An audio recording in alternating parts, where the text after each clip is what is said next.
Sir, you're charged with especially aggravated kidnapping. You're also charged with aggravated assault, and you're charged with theft of a firearm worth less than $2,500. You're talking about stuff that is not relevant. Hello and welcome to the Court of Public Opinion. I am the Recovery Addict, and boy do I have a case for you today. Why is the dog chewing on this guy? I think they have got the wrong guy there. Got the wrong guy. The dog was biting him. He roughened him up quite a bit. There's a lawsuit. This is the next search on February 28, 2020, 7:44 p.m. How, does the FBI find people? And people is misspelled P-E-O-O-P-L-E. Did the defendant find out how the FBI finds people in this case? Oh, she found out.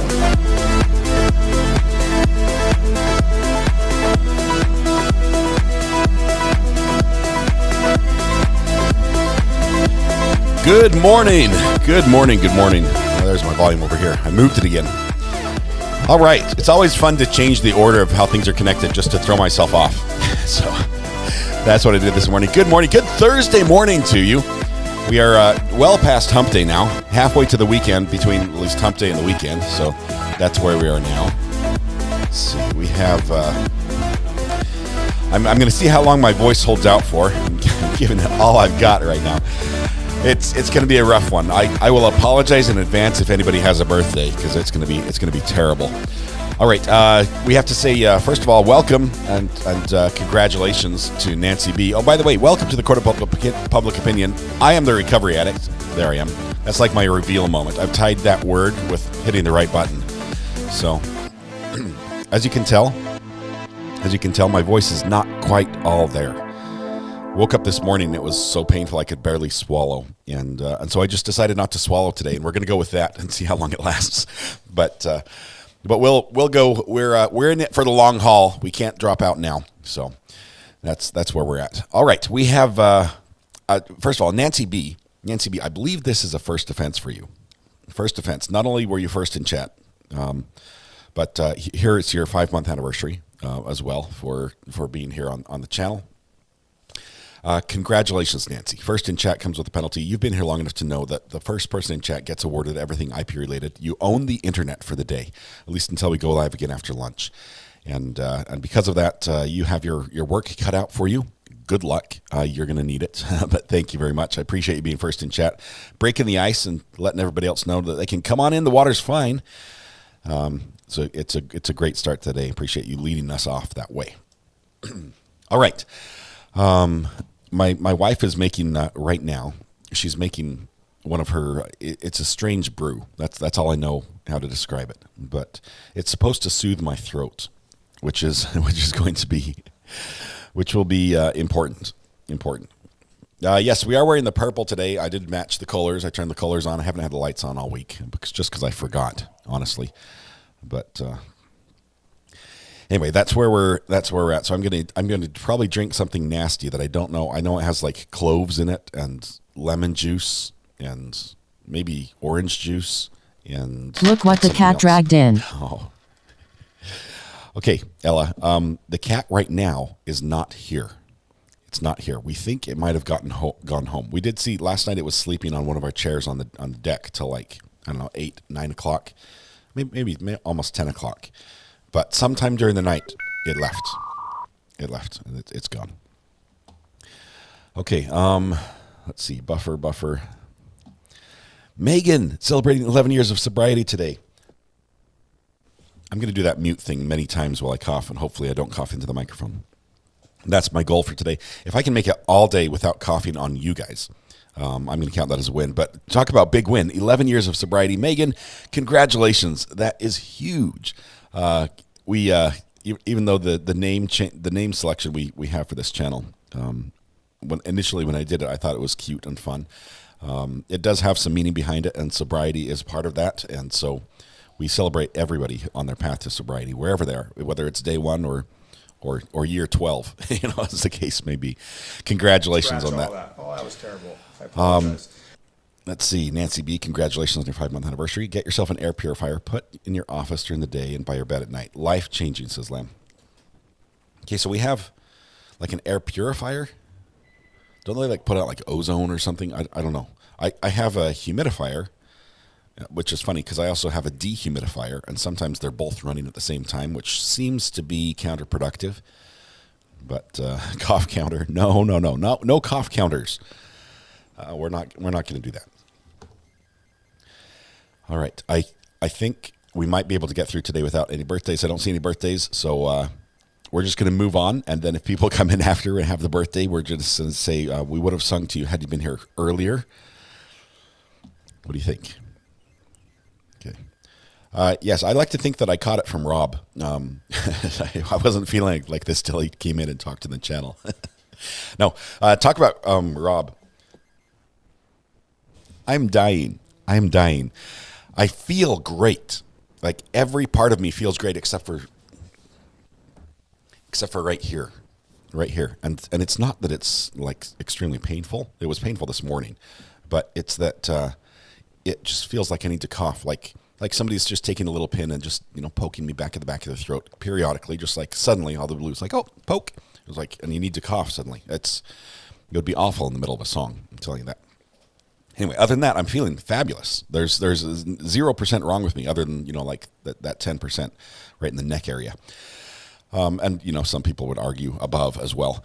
But let's see. Rob's recap last night. Red Pen says, I'm not done with Rob's recap. Got halfway through the Pink Ladies Cross. Rob's recap is long, but it's so good. He had some great stuff. I was there for almost all of it.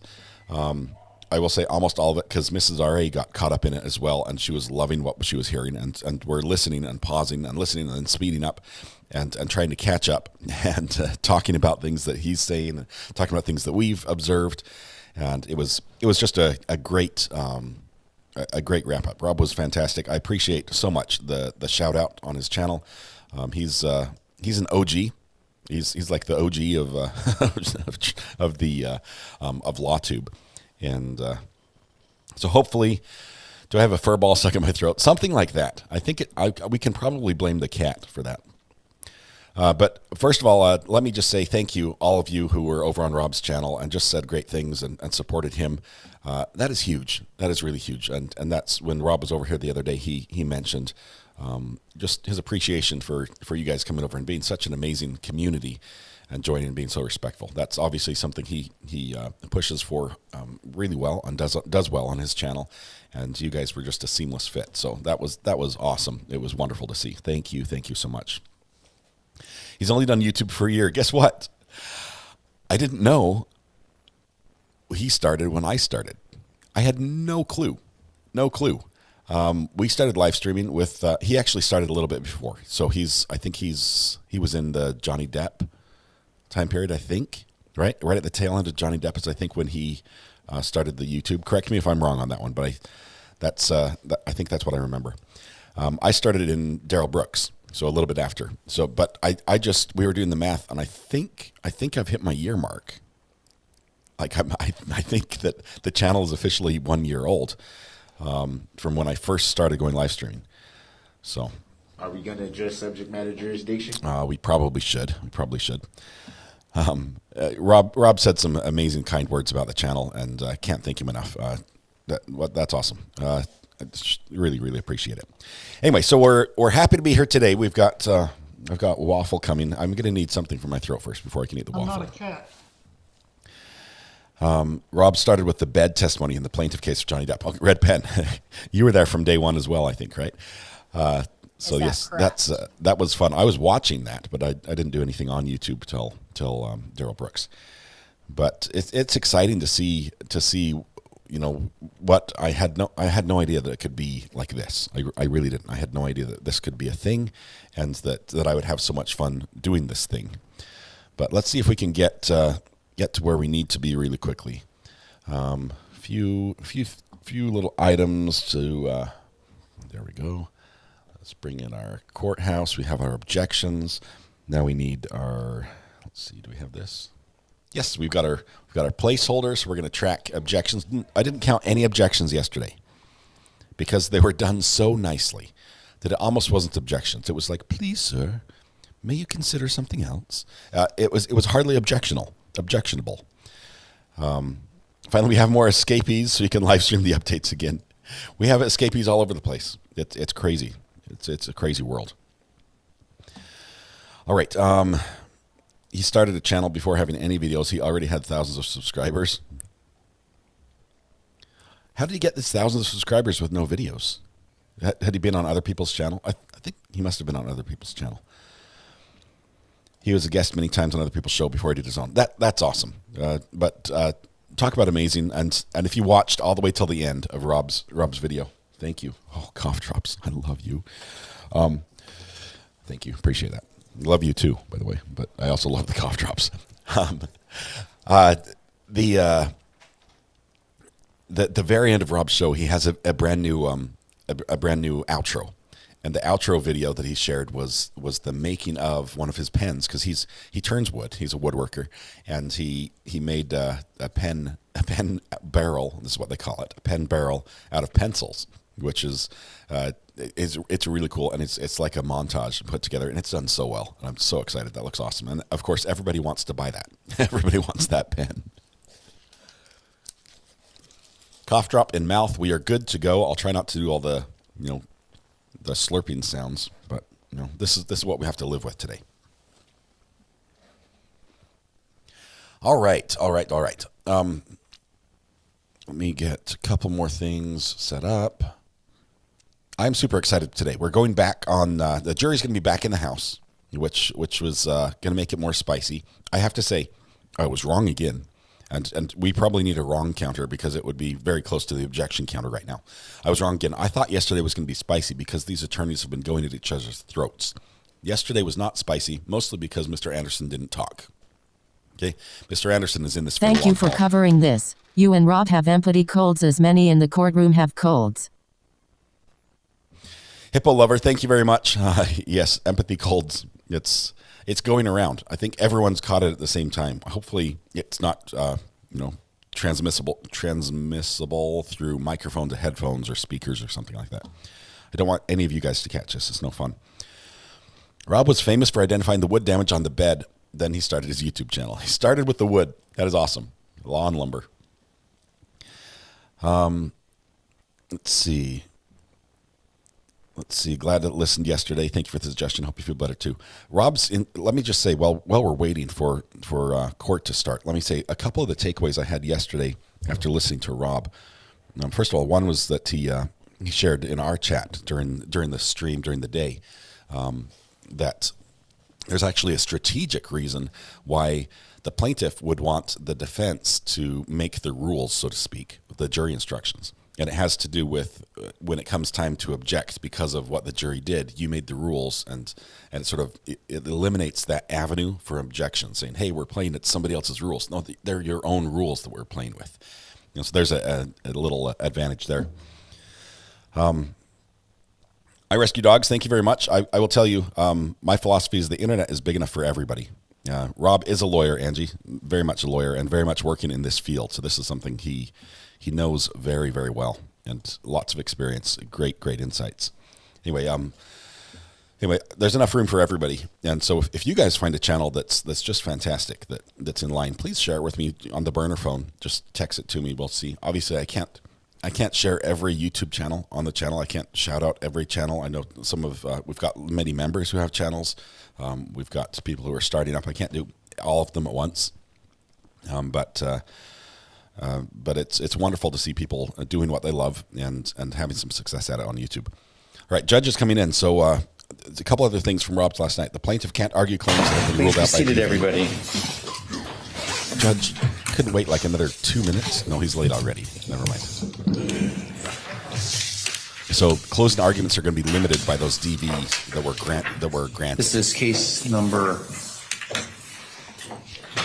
2018 CA 5321, Johns Hopkins Children's Hospital versus, Jack Kowalski, et cetera, et al. Versus Johns Hopkins Children's Hospital. Let's take appearances starting with the plaintiff, please. Greg Anderson and Nick Whitney on behalf of the plaintiffs. I'm sorry, it's Matt. Maybe Miss Lawrence should be the one introducing everybody. Howard Hunter, Pat Crowells, Ethan Shapiro, and David Hughes on behalf of Johns Hopkins Children's Hospital. Just for everyone's planning purposes, I have meetings at lunch today, Friday, Monday.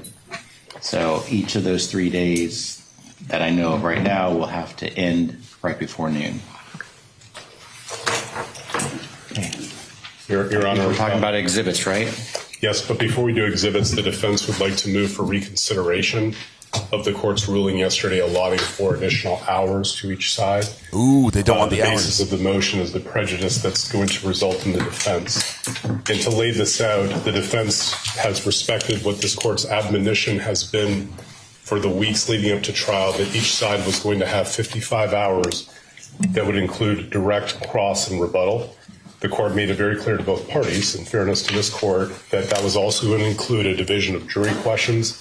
And to the great credit of this court gave the shot clock every single day to both sides about where we were so there would be no surprises. The defense, in reliance on that, did their best. We did our best to give expedited cross-examinations, including a relatively brief cross-examination of Dr. Duncan, who had 4 reports with underlying assessments, a relatively briefer cross-examination of the economist who had multiple reports, a relatively brief cross-examination of Dr. Bifolco, who had 2 different reports and also had categories for each relating to different illnesses that I intentionally expedited to save ourselves time on direct for the witnesses we needed.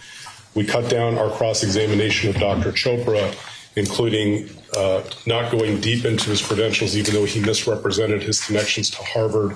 We shortened our cross-examination of Dr. Kirkpatrick, and even when our case began, we cut down several designations of Bonnie Rice in order to make sure we had enough time. The plaintiff was well aware of the shot clock, and instead of resting when the court was looking at them to rest, they continued to call witnesses that we believe to be extraneous to their case, including multiple people from the church, Facebook friends with no real relation to this case, and at the end of their case before resting, a relative of the Kowalskis who testified through a Polish language translator. They made their strategic decisions on the order, and only after they rested did they ask for additional time.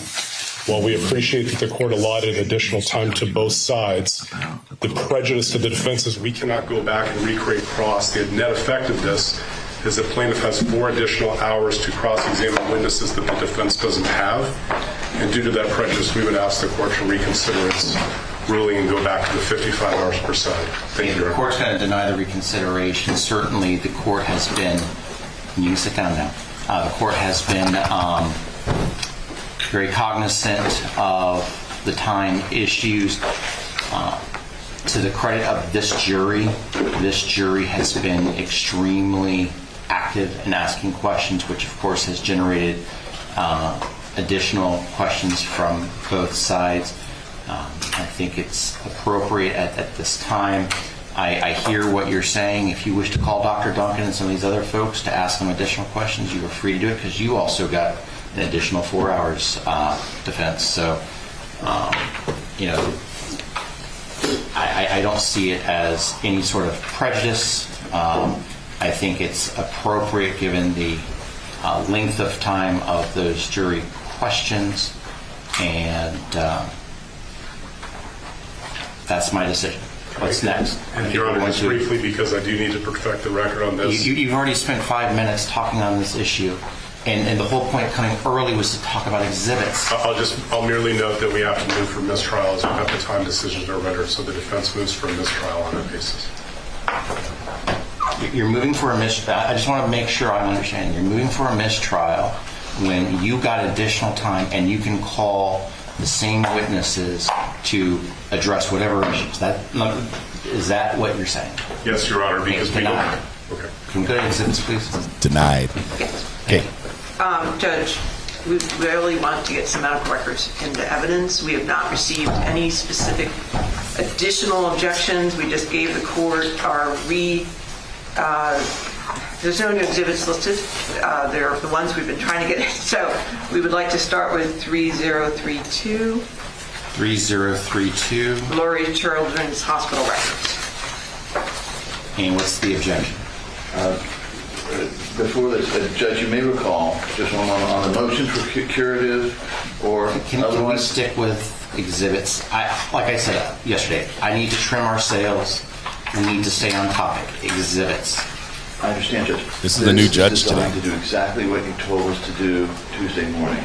You ask us, because the difficulty of all of these individual piecemealing objections to hearsay within hearsay and experts that are not experts, we put together a curative instruction, and it's not even really that. It's 301.5, evidence admitted for limited purpose, and the purpose was we don't have to get into that. They can move these things in wholesale as long as there's an instruction so that the jury does not take a doctor or a nurse who may have random comments in the record and attribute to them as though they were experts on the topic. And I don't know if the court had a chance to review it or not. I have a copy of it here. I don't know what you're talking about. Judge. May I approach? Judge, they filed this late last night. We haven't filed a written response, but they want some overall arching curative instruction as opposed to doing what the court asked them to do, which was to identify which pages and sections of this record they object to.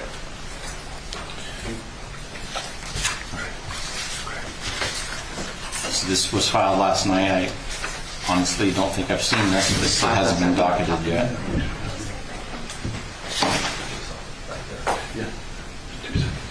I think we're going to count that as an objection from the defense to this motion. So the clock's moving. Here we go. Launard Amber coming up at 10:67 along with Katie did 86. I wouldn't give that. No. Yeah. Okay. So, Judge, we've received no specific. We need to move the Large House Hospital record then. What's the objection? Hearsay contains unqualified expert opinion, quasi-expert opinion. I think and hearsay, mostly hearsay within hearsay. Those comments may contain therein that are not for medical treatment.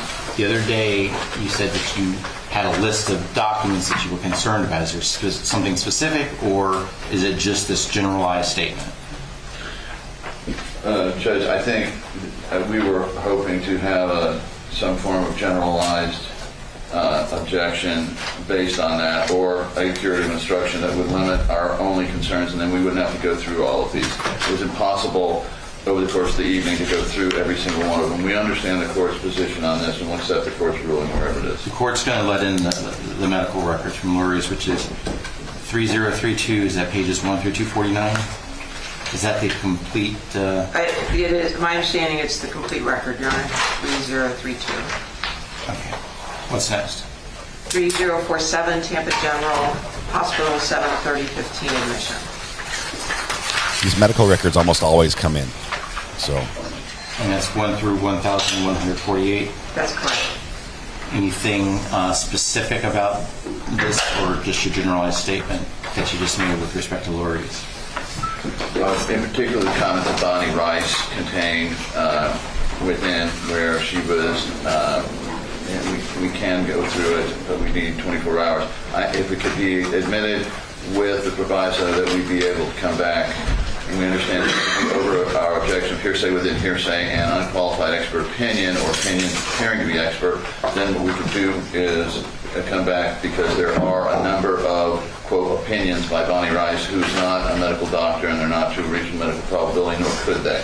I delayed from Tuesday when this issue was addressed to give you time, so I'm not going to further delay. So court will go ahead and receive 3047, the entirety, which apparently is going through 1,448.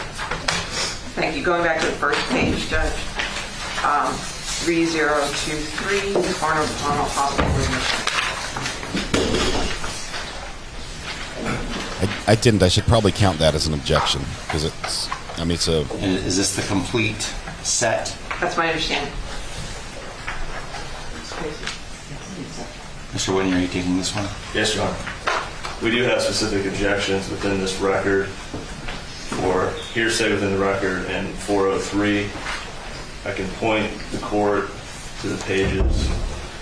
The first is at 3023-0003. If we can put it up. What do you want? turn it on. The screens are off. Let me cycle it again, but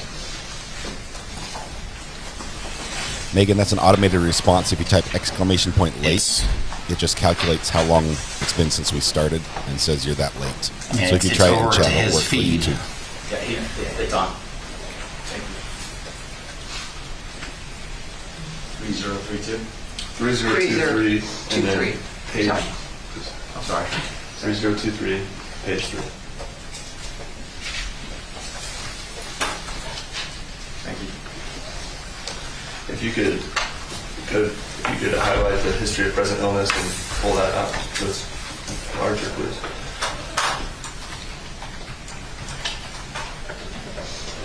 Your Honor, within this entry here, about 3/4 of the way down, the line begins, the pediatric intensive care unit because part of her home pain regimen consists of ketamine infusion. Our objection to this record is that this theme is throughout the Arnold Palmer record.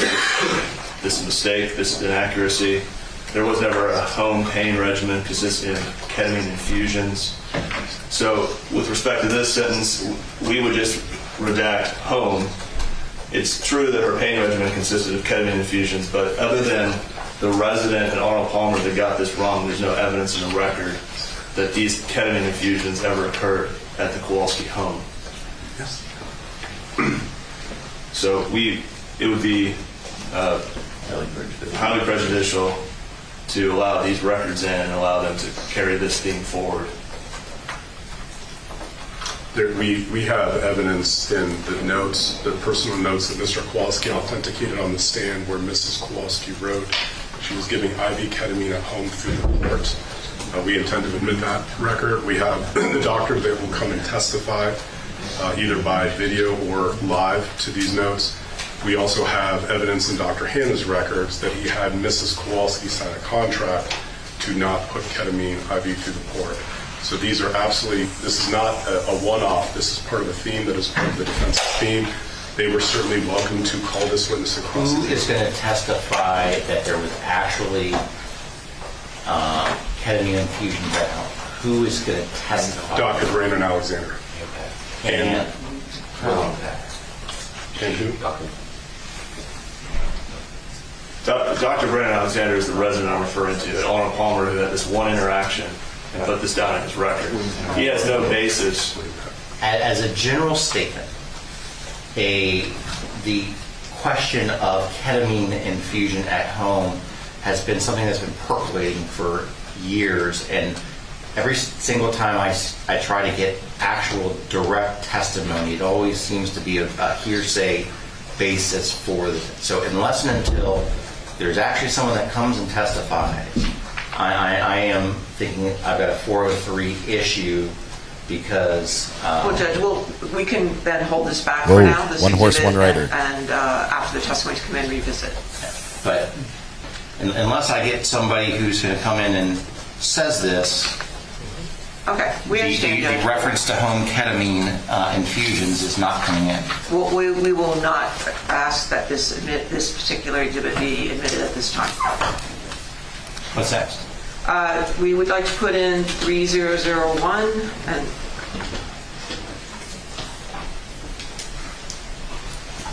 maybe we should start with 3002 since they're related. 3002, the consent for... I thought the consent was already in. No, Judge, I don't believe 3002 is in. The hospital records are in, but they wouldn't agree to this page of the hospital record. Right. This was marked separately.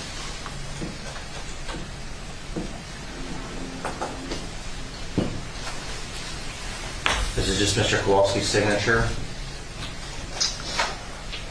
I mean, what is... This is the consent that they signed when they came into the hospital, Judge.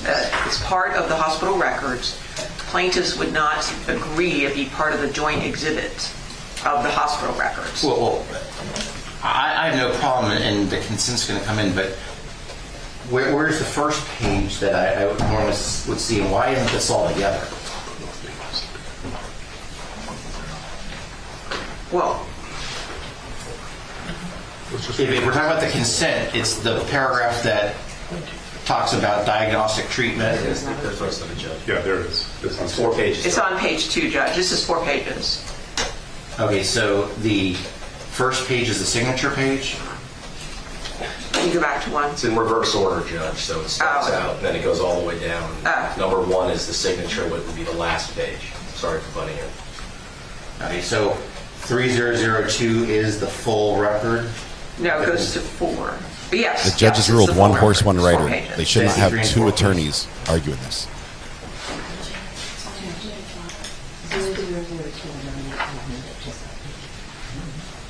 It's because, and the reason it's backwards, Judge, is because the hospital, that's how they do the hospital records. They come in.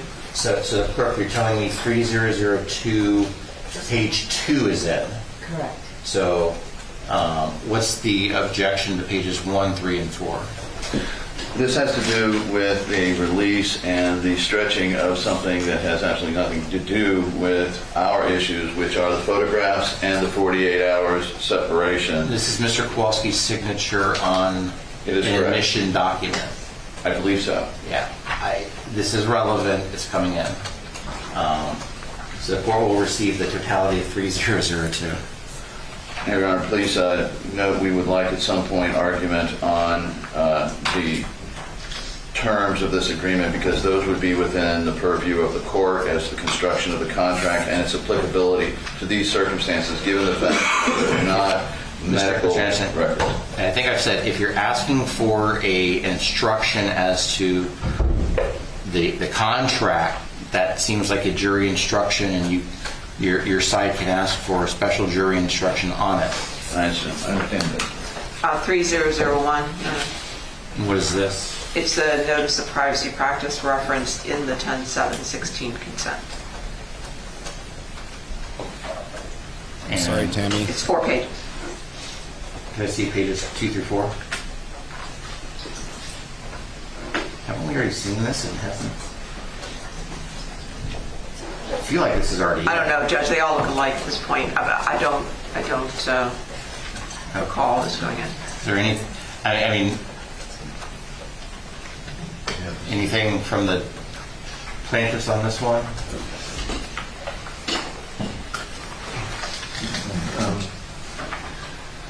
Well, Your Honor, we would just reserve on having an additional instruction here. The purpose of this, from the defense's point of view, is they believe this gives them carte blanche to bring in Sally Smith outside of any investigation, and so that's how they're going to try to use this. So we'll try to craft an instruction. Was this document given to your client? The signature on the page would indicate it was on the previous exhibit. It's relevant. It's coming in. Court receives 3001, which I understand is just pages 1 through 4. 3027 Elmhurst Memorial Hospital records.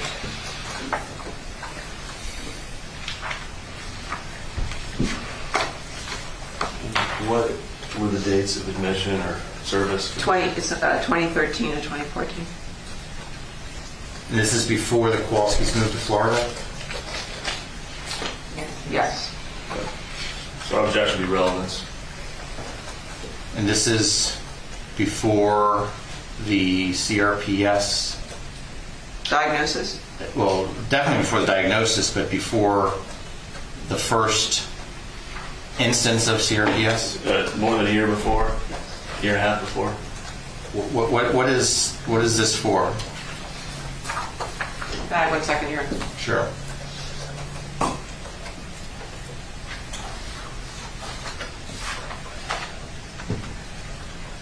Your Honor, these are related to the asthma and prednisone that's been referenced throughout this trial.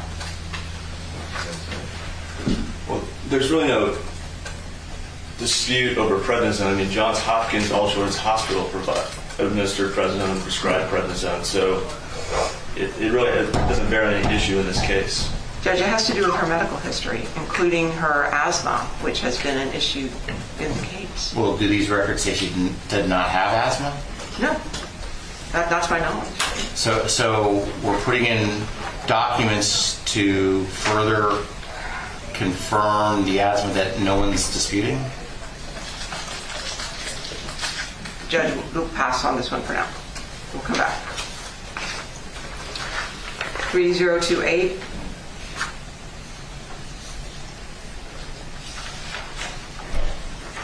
This is a record from Dr. Hannah, dated 10/5/2016.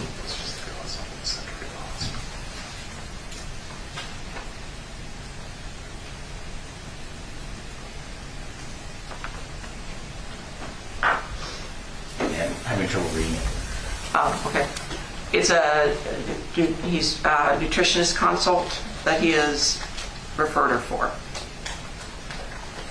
2 days before our admission. It says nutrition consult needed due to patient being Malnourished. Malnourished? Is that the word? Yes, sir. It's affirmative. So body So weight. this was 2 days before the admission? Yes, sir. Plan. 403, they did not know about this. It wasn't a basis for any of their opinion. It's hearsay, and until such time as Dr. Hannah, who they have recently subpoenaed, and I guess we're planning to call Monday, testifies as to the context of this, it gives the jury complete misrepresentation. For the record, the record shows that Maya Kowalski was in Johns Hopkins Hospital on October 1st. Because she was again dehydrated based on the fact she was having a relapse and she had the stomach issues, which the diagnosis is part of CRPS. And then this is the day before, 2 days before she comes back to Johns Hopkins. This, taken out of context, they purports to show that she was somehow being abused because she wasn't being given enough nutrition. That is a completely, obviously from the record, the court is seeing false premise given the testimony of her and everyone else. So, as to 403, we object as to hearsay, but more importantly, 403 out of context until such time as Dr. Hannah, who they just subpoenaed to appear Monday, can talk about this. Sure. Do I need to say anything, Judge? No. Thank you. Of course, receiving it.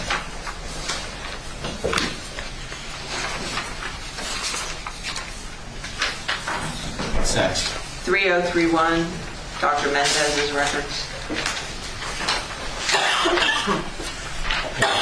Give me a time frame that we're talking about.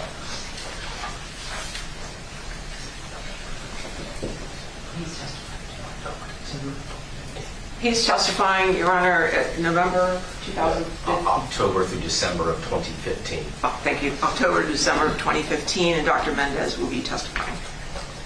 So this is around the time of Maya Kowalski's trip to Mexico. That's correct, Your Honor. And there has been testimony about the Lee Memorial. Yeah, Betsy Leak, welcome to the gallery. Thank you so much. Plaintiffs. Great to have you here as a new member. This alone is the only page. Apparently it's 39 pages. Did I miss any objections there?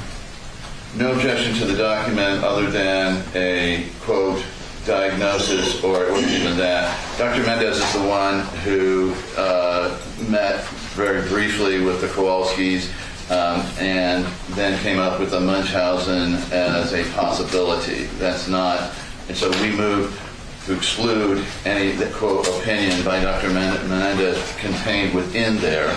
But the document itself, we don't have a problem with. We are just moving to exclude and redact anything having to do with a, quote, diagnosis. He had completely no qualifications whatsoever to make that. That would seem like you can cross-examine him on. Well, the problem is if it's taken out of context, Your Honor, then it would be, I think, a 403 issue. And so until such time as there was sufficient record, predicate in the record for the court to determine whether or not the jury should be seeing random comments by physicians who may or may not have liked Beata Kowalski and may or may not have any possible qualifications to throw these things out. Let me ask the defense this. I have been excluding Chapter 39 matters. Yes. at the defense's request. Why does this not go to a Chapter 39 issue? Because we're not this. What does this go to? What cause of action does this go or defend against? Mr. Shapiro is going to respond to that. Sorry, Your Honor. Yes, Your Honor.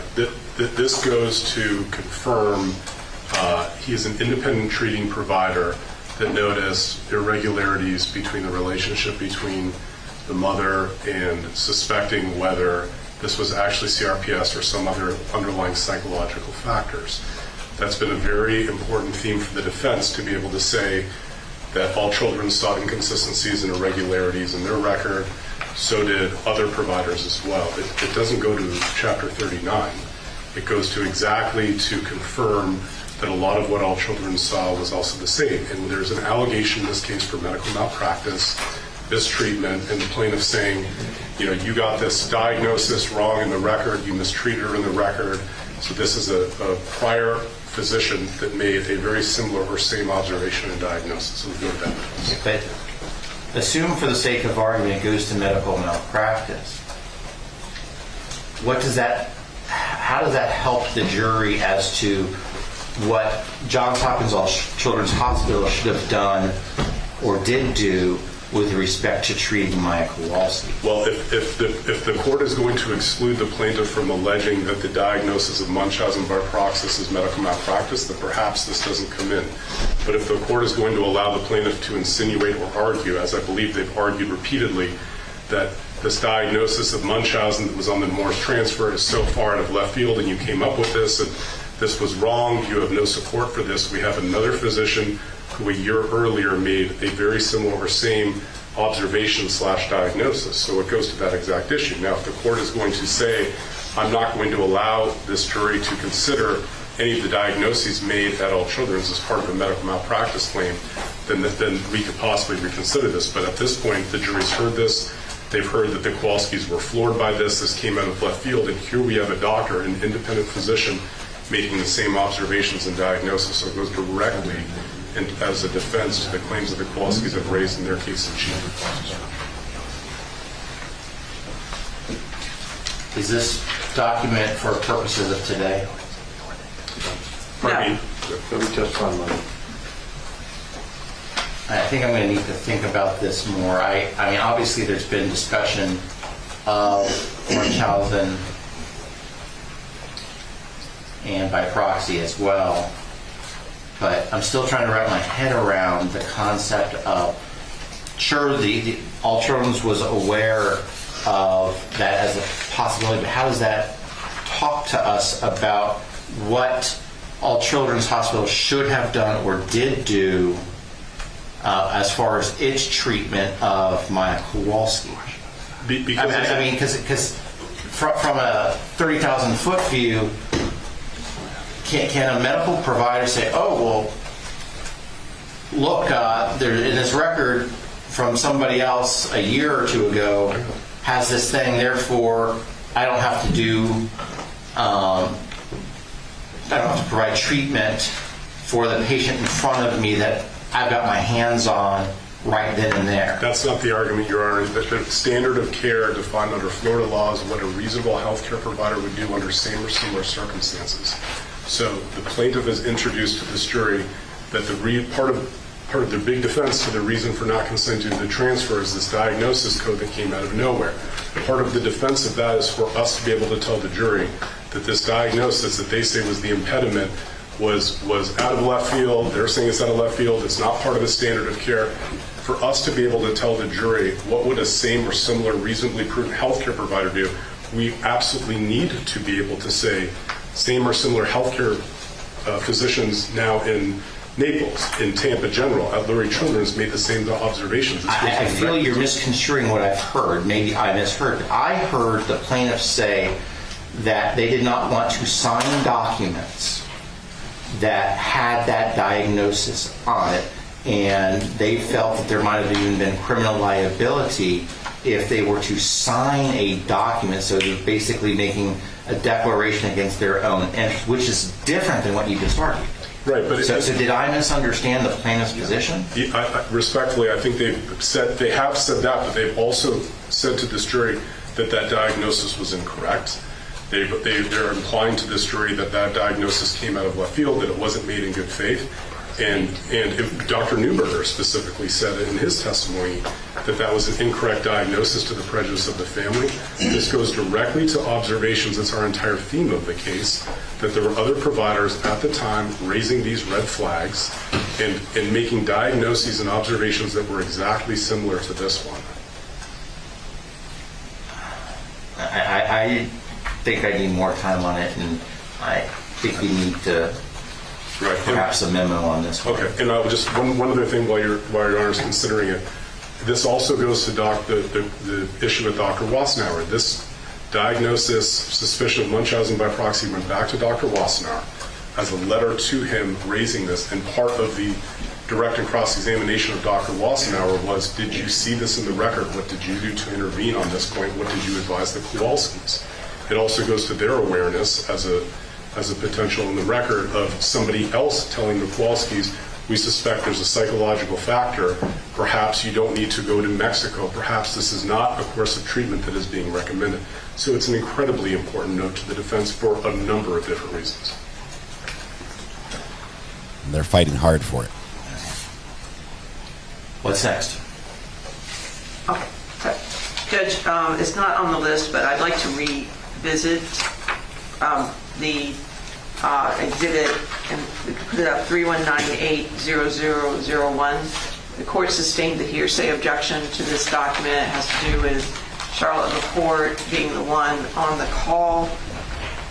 So my response to the hearsay is that this is a document that the witness was essentially accused of not being truthful about this and making it up. This is a prior consistent statement consistent with the testimony offered to rebut an express or implied charge against the declarative improper influence, motive, or recent fabrication. She specifically states in the third paragraph, yesterday when you were on the phone, I had to redirect you. And that is a prior consistent statement, therefore it's not hearsay. Ooh, she found an exception. This might get around that rule. She had when this originally was objected to, she didn't have any reason to get around it. She didn't have any exceptions to hearsay that she could list. That she's researched she's done her homework. I think this might come in. Judge might reverse this as to that statement.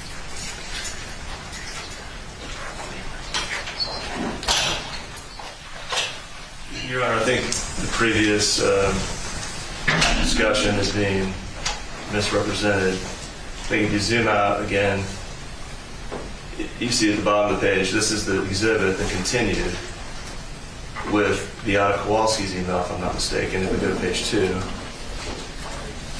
Well, that's correct, Judge, but... And that was the problem, is that we pointed out that this continued and there was previous exchanges that were relevant. And this is the one where I basically said it's all coming in, or... Exactly. And they withdrew it. There was no... Well, okay.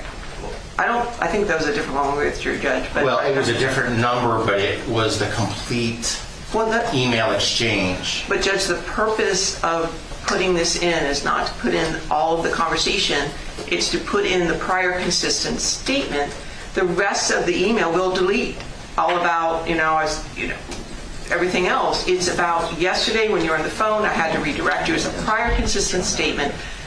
This goes to proving it was LaPorte. We have the right to put it in. It's not hearsay because of all the attacks on Miss LaPorte, whether or not she was the voice on the phone. I'm going to stick with our discussion, the comments I had 2 days ago or whatever it was. One other comment, Judge, please, briefly. If you do consider it hearsay, it's not being offered to prove the truth of the matter asserted, but that she was present. And I believe that is an acceptable exception. We're proving that she was present on the call. That's true. That's fact. I will put the whole thing in, Judge, if that's the issue. We object at this point. She's gone. We can't cross-examine Charlotte LaPorte on Ms. LaPorte on this email. And she was released. And It's a prior inconsistent statement. If they will take the position that this proves she was on that phone call, she says here, I did not give my authorization to record a phone call. She did not object at the time, so it suggests it wasn't her. Judge. It's hearsay any way you look at it. Okay. Lots of riders on these horses. Bring her back if that's the issue. So they want to prosecute her. So what's next? He's like, next. I didn't rule. I said I thought you were going to try to put the whole one in, and I don't remember the number, so until I can look at it. They released her. They could reset. Remember, there's like 4 pages of this email. All right, we'll revisit it tomorrow, Judge. Okay. Moving on. We would like to put in 3033. These are dental records, Judge. The relevance is that these are procedures that Maya Kowalski went through subsequent, before and subsequent. So the dates are from 2015 to when? Well, definitely into 2016, Judge. I'd have to. Can you go to the next page? 2017. Next page, please. 2018. 20. So there's nothing before 2015, is that correct? That's correct. Objection relevance. Overruled. Court will receive 3033. And it's pages 1 through 20. Is that the complete series? That's my understanding. I'm asking the clerk because I want to make sure when I admit the whole document that there's not 85 pages. Yes. Oh no, that's. Thank you. Mm-hmm. What's next? Same 3034. Page 15 pages. Similar. What dates are we talking about? I believe these are all after. Can you go to the next page, please? In a trial like this, medical records almost always come in. So even if they seem sort of not relevant, they're going to probably come in. Yeah, nothing besides relevance. There's no dispute that she went to the hearsay. Court's going to overrule the objection on 3034 for relevance and admit it. 3035, Nemours Children's Hospital records.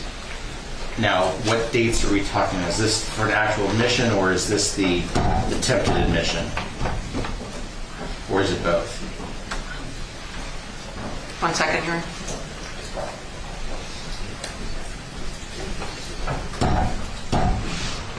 It is good to see Maya back in court today. I think the whole family's been under the weather at one point or another, as I'm feeling right now, so I apologize for my voice.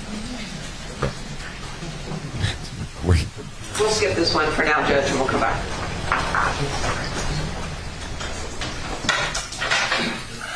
What's next? 3037.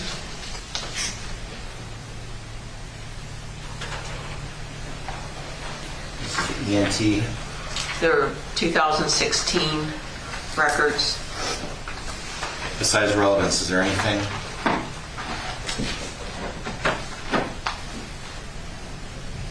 Oral 3 hearsay. How is this a 403 issue?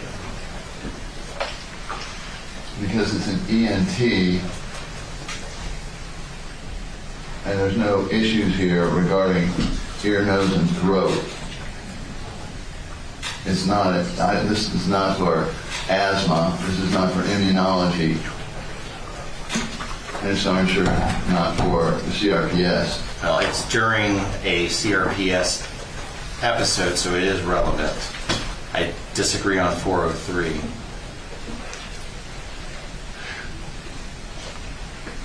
And I'm wondering, what we wonder with a lot of these, Judge, is the actual doctors at Johns Hopkins didn't have these documents, and many of these at the time of admission and what was going on there.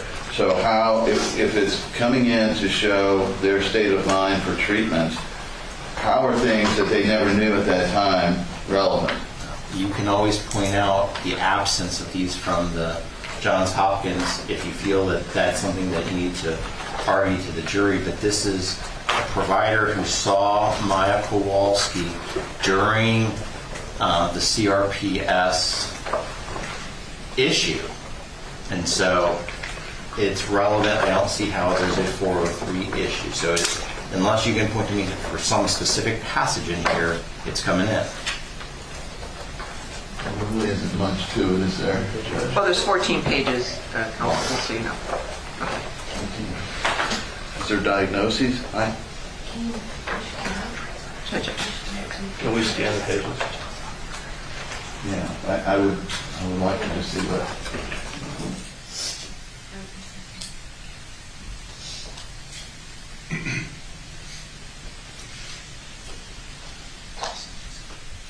Okay.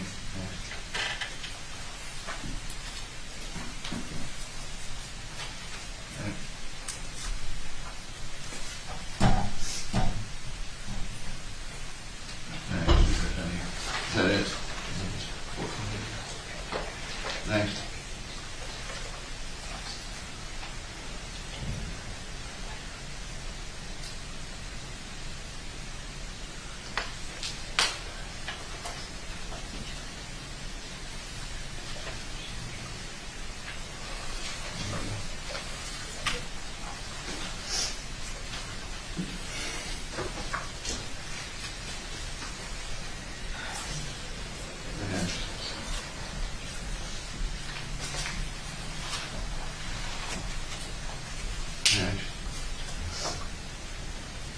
Next.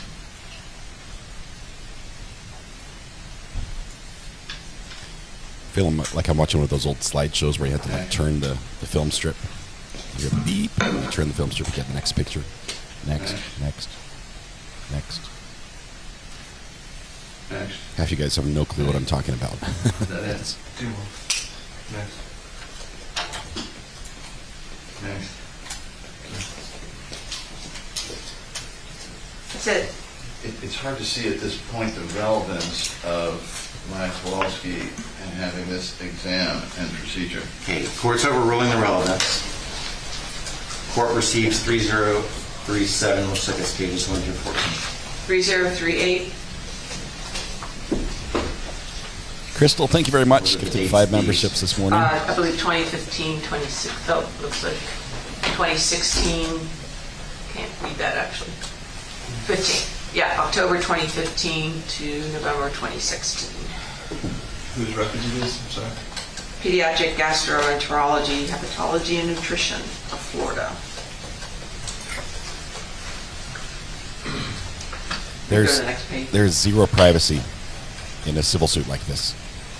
If it involves your health, just expect that every medical record you've ever had is going to be published. RSD. Next page. Next page, please.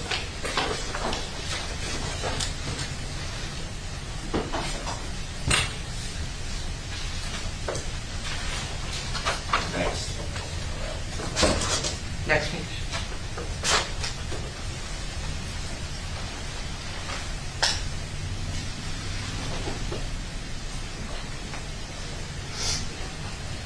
Next page. No objection to that one. Yeah, so it talks about ketamine, coma. You're okay now? Oh, of course. The judge just saw. Things like this, we've been spending a lot of time on the question of relevance of medical records of providers concurrent to the specific time frame. I'm just pointing it out that we spend a lot of time on that. The court receives 3038, pages 1 through 9. All right. Do you want to wait on the rest? It's Give 9. Time or what's your 901. Let's do the one that's 11 pages, 3039, and then that'll probably be it. Okay, so the judge just sort of chided Mr. Anderson because as they were scrolling through, he has objected to this. He wouldn't agree to this record coming in. And then Mr. Anderson saw there was a page that was favorable for the plaintiff in there. He's like, no objections. He's like, well, now you do. He's just frustrated that the amount of time they wasted on this. That date says 2015. Okay, next.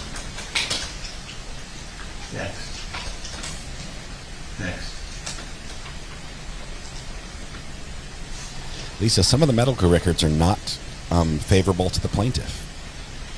They would go to support what Johns Hopkins It seemed to be claims to have done. Your Honor. I mean, I think we just saw this note in the previous record. That's not sure why it's coming in twice.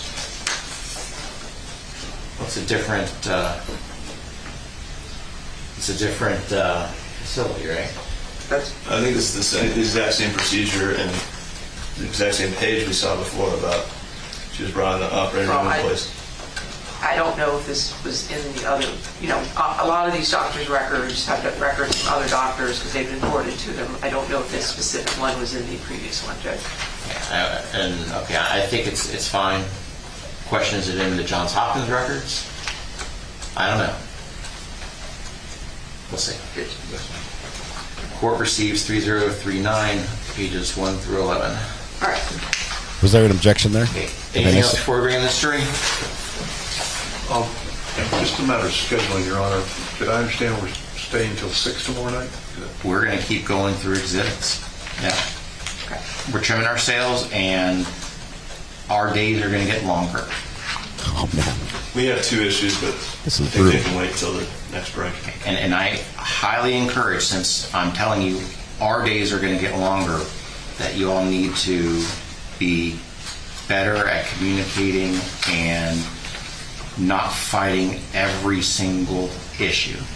But if you want to, we will stay longer and longer. If we need to start coming in on Saturdays and Sundays, we're going to do that too. We're going to finish this case.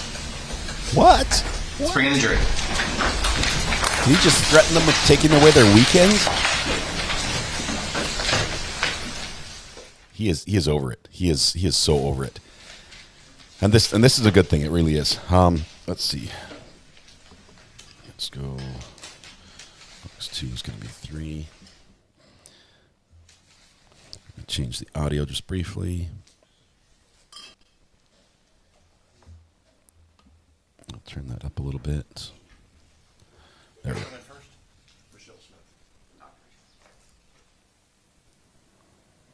Okay, so yeah, this is spicy. I don't think I missed any objections to that one. I wasn't sure if there was an objection to the very last document.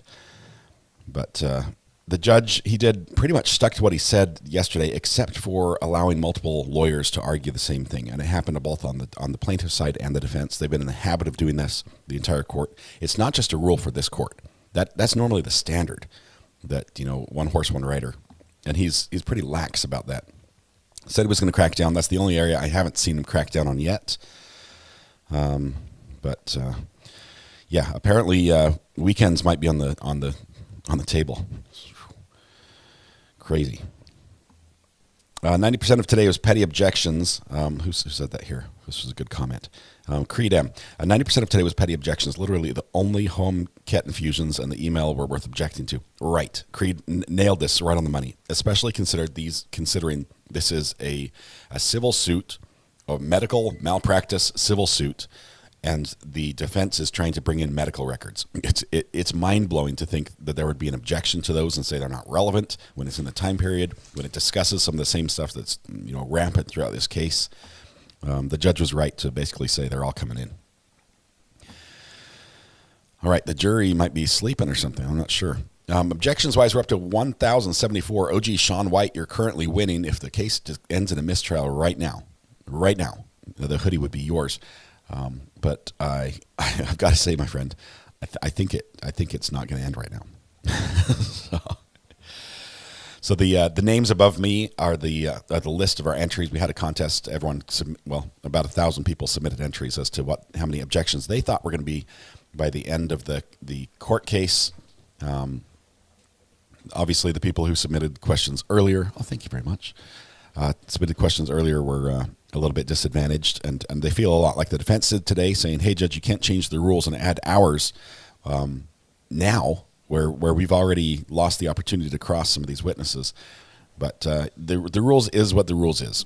And so I intentionally spoke incorrectly there. So my apologies to Red Pen and all the other English teachers out there. Oh, here comes a cough. Hang on. Thank you. All right, Mrs. R.A. has made me hot cocoa. I'm not sure if you can see it steaming or not. And I was originally concerned about my desk, but my kids went out and got some Legos and made me a coaster. So I'm using a Lego coaster with my Stevens hot cocoa this morning, and it's helping my throat a ton. It feels great. Not sure what the delay is here with the jury. They normally are just waiting on the other side of the door, almost listening in. How many people remain for objection count? Oh my goodness, tons. We're going to scroll ahead a little bit and show. Oh, that's the other way. Yeah. So at the top end, we're looking at Jim Bob at infinity, Heather C with a very close guess. A very close guess. Sorry. And then most of them go into thousands. Most of you guys are out. Were you able to enjoy that lovely weather yesterday? That was really loud. Glad. How was the beach? A little too cold for the beach, huh? Okay. I want to confirm while you're away, you did not discuss this case amongst yourselves. You did no investigation, and you received no information about this case. Is that correct? And that you have not been approached by anyone about this case. Is that correct? And you've not seen any media accounts of this case. Is that correct? Mr. Hunter. Police court. Defense calls Dr. Michelle Smith. Dr. Michelle Smith is coming up right now. Got some audio issues here. Let me see if I can fix them. That's correct. One quick question.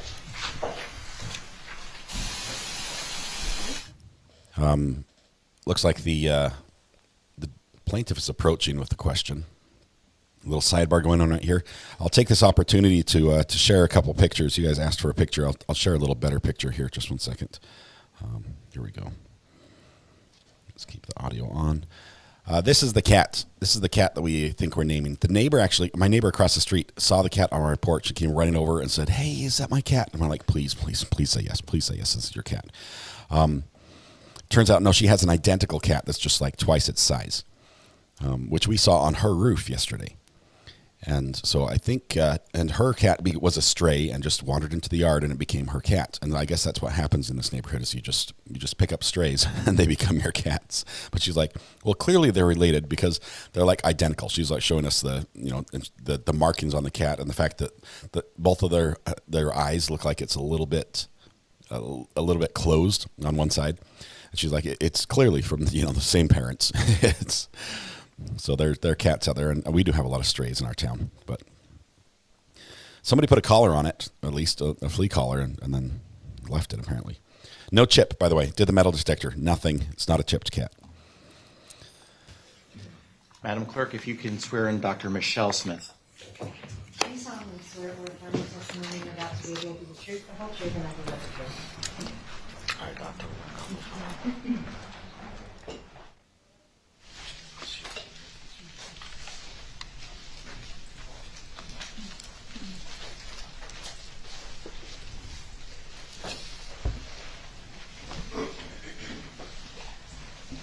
Good morning. Good morning.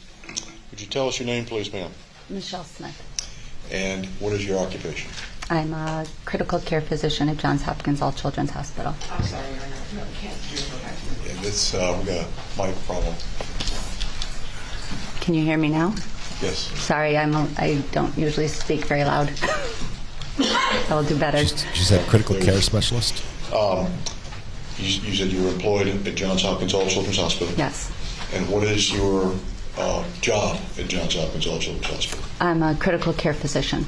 Okay. Physician, okay. Now, the jury has heard a lot about Dr. Sally Smith, your Dr. Michelle Smith. Correct. What's the difference? I'm a critical care physician, so I'm trained to provide care to children in an intensive care unit, and Dr. Sally Smith is a general pediatrician who also specializes in child abuse. Okay. Now, would you give the jury the benefit of your background and training, please? So I went to medical school at Georgetown University. I then did my general pediatric training at Children's Hospital of Los Angeles. I then went and did a pediatric critical care fellowship at Johns Hopkins Hospital in Baltimore. Okay. And are you board certified? I am board certified. Okay. How long have you been at All Children's Hospital? And I'm going to ask you to break down its different iterations of All Children's and then Johns Hopkins All Children's. Okay, so when I first started, it was All Children's Hospital, and I started in 2002. And I have been there since 2002 and went through the transition with the acquisition with Johns Hopkins Hospital in Baltimore. Okay. And what is your primary role at Johns Hopkins All Children's Hospital today? I'm a critical care physician. Okay. Have you had occasion to contribute to the literature in your profession from time to time? I have done mostly quality projects. I have presented at a conference most recently in Portugal on simulation use in the ICU for cardiac arrest. Okay. And do you work purely in the so-called PICU? I work both in the pediatric intensive care unit and in the cardiovascular intensive care unit. Okay. Did there come a point in time at which you became involved in the care of Maya Kowalski? Yes. And when was that? I believe the date was October 9th. It was a Monday. I took over the care on Monday. Okay. And if that were to be October 10th? Okay, it's the 10th. Okay. Would that comport with your recollection? I believe so, yes. Okay. If that was Monday. I'm going to ask our faithful tech folks to put up. Did you bring your notes with you this morning? I did not bring my notes with me. You did not? I did not. Would you put up 1001-78? Is it in evidence? This is in evidence, Your Honor. It's part of the All Children's Hospital record. And They just barely got that admitted. Oh no, All Children's was admitted before, I think. Go to the next page. There we go. Okay. Let me ask you to take a quick look at what's on the screen before you and tell us whether this is the note of your taking over the care of Maya Kowalski on Monday morning, October 10th, 2016. I don't see anything. Is that your note? I don't see anything. Oh. No. That's on the judge. Your screen's not plugged in. Or your power again. Yeah. You tried turning it off and on again, Judge?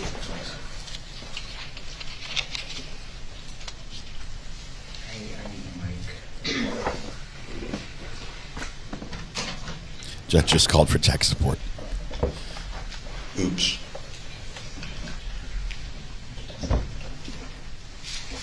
Maybe that's sign of life. There we go. It's up. It's working now. Okay. Thank you. Our assistant IT. Man of many talents. Yeah. Now, 1 second. And Mike, if you're listening, you don't need to come right now. Oh, thank you, sir. So you came in that Monday morning, October 10th. Tell us a little bit about what your routine is when you take over a patient's care on a Monday morning like this.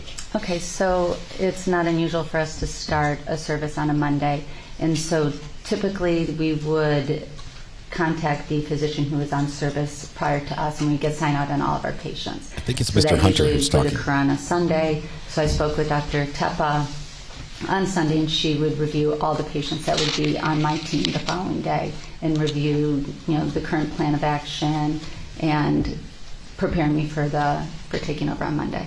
Okay. And was it your understanding this patient had been admitted over the weekend? Correct.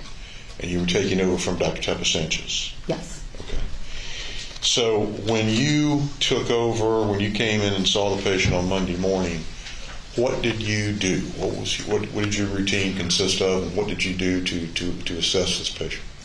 So our typical day starts with another handoff. So the person who's on call that evening in the hospital, the physician, provides a handoff to us, and so we meet and again get a handoff on all the patients in the ICU, what occurred overnight, so that then I have all the information from my handoff from Dr. Teppa. So what she may have not included in that handoff that she was unaware of, and then we would move from that to another huddle where we have a multidisciplinary huddle that involves our charge nurse, our respiratory therapist, both medical team physicians, residents, sometimes a social worker, and we kind of get a feel for what the ICU is like that day. It's kind of obtaining a shared mental model so that we know what patients in the unit are sick, who's going out of the unit, who will be discharged, what type of admissions we'll be getting, and it really just kind of brings us all together so that we're all aware of all of what's going on in the unit. It's a large ICU, and so it's important for all of us to know all of the goings in and out of the unit. Okay.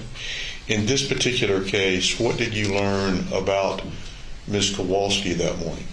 Objection. Hearsay. Sustain that. Did you take a history regarding Maya Kowalski that morning?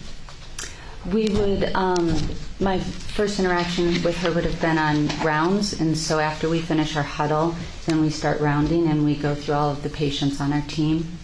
And during that, the nurse would also give us another update of any issues that came up overnight, and then we would present all of the current data, including vital signs, laboratory studies, or anything that would be available for us to review. And at that point in time, we would interact with the family. Now, and let me just clarify with referring to my note.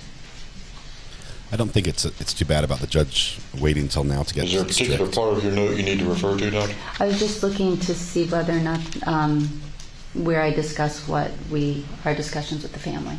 Okay.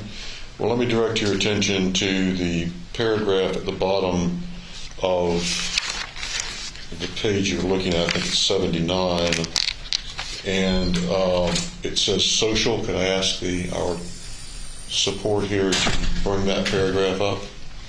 And it continues over to the next page so you can see, you can refresh your recollection with what's there. I remember that. So I did meet with the father. One of the pieces that was signed out to me by Dr. Teppa was the family's interest in potentially being transferred to Nemours Children's Hospital. And they had reached out to their ICU physicians over at Nemours about a transfer.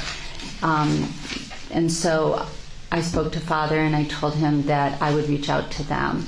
And I did speak to an ICU physician at Nemours who had reviewed the information that they had been provided over the weekend. They had discussed it with their pain team. And at that point in time, they did not feel like she was a candidate to be transferred to their hospital. That Dr. Santana, who is their pain specialist, felt that this would... Objection. Hearsay. It's not offered to prove the truth of the matter asserted, Your Honor. It's offered to prove what she was told. Sustain. What did you learn, if anything, from Dr. Santana about what they wanted to do or not do at the time? Objection. Hearsay. Sustain. Your Honor, move approach counsel.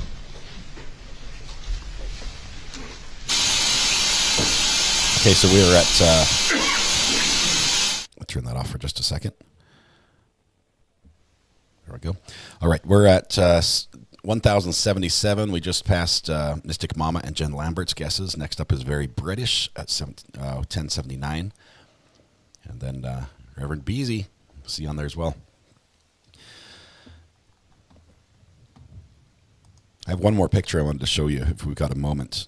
Well, I'm not sure if we do. Hang on one second. Nope. Bummer. I'll get to it. It's from this morning.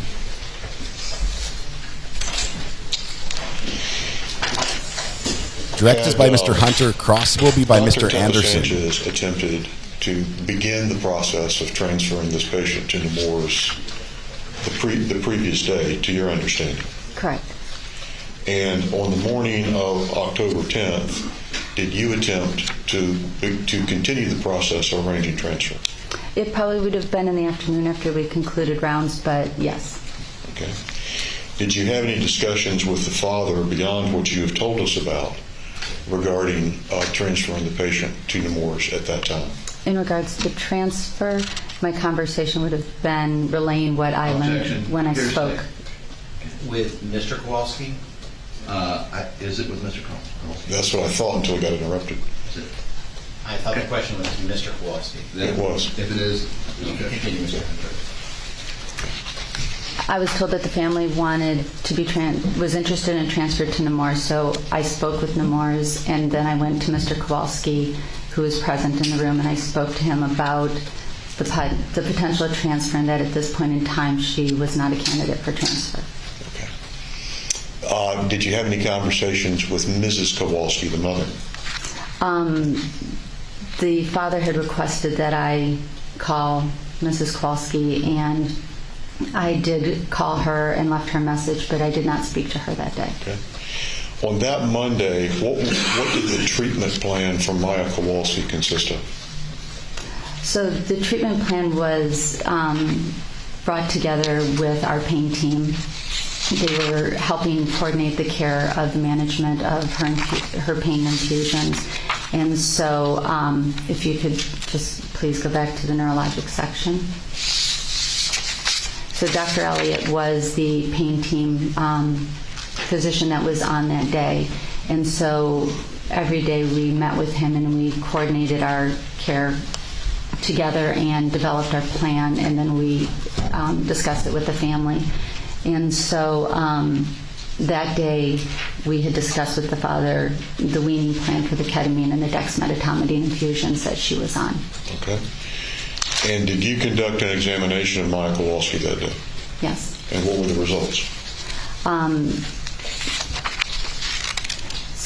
Everything, she that day did not really want to be examined, and so I was able to get some exam, but she, because of her discomfort, did not want a complete exam, so it was a limited exam, and it's documented in my note. Let's go back for a moment to the transfer issue. What did you tell Mr. Kowalski about why the transfer was not being approved by Nemours at the time? So as I documented in my note, Dr. Santana wanted to have her on an outpatient basis. Her treatment plan is an outpatient treatment plan, and that they really wanted us to wean her off of the medications. And Objection, motion strike. That's not on the record. Excuse me, I think it is. Sustained. Instruction to the jury, please, Your Honor. You'll disregard the comment as to what the doctor in Orlando allegedly said. It's a spicy objection.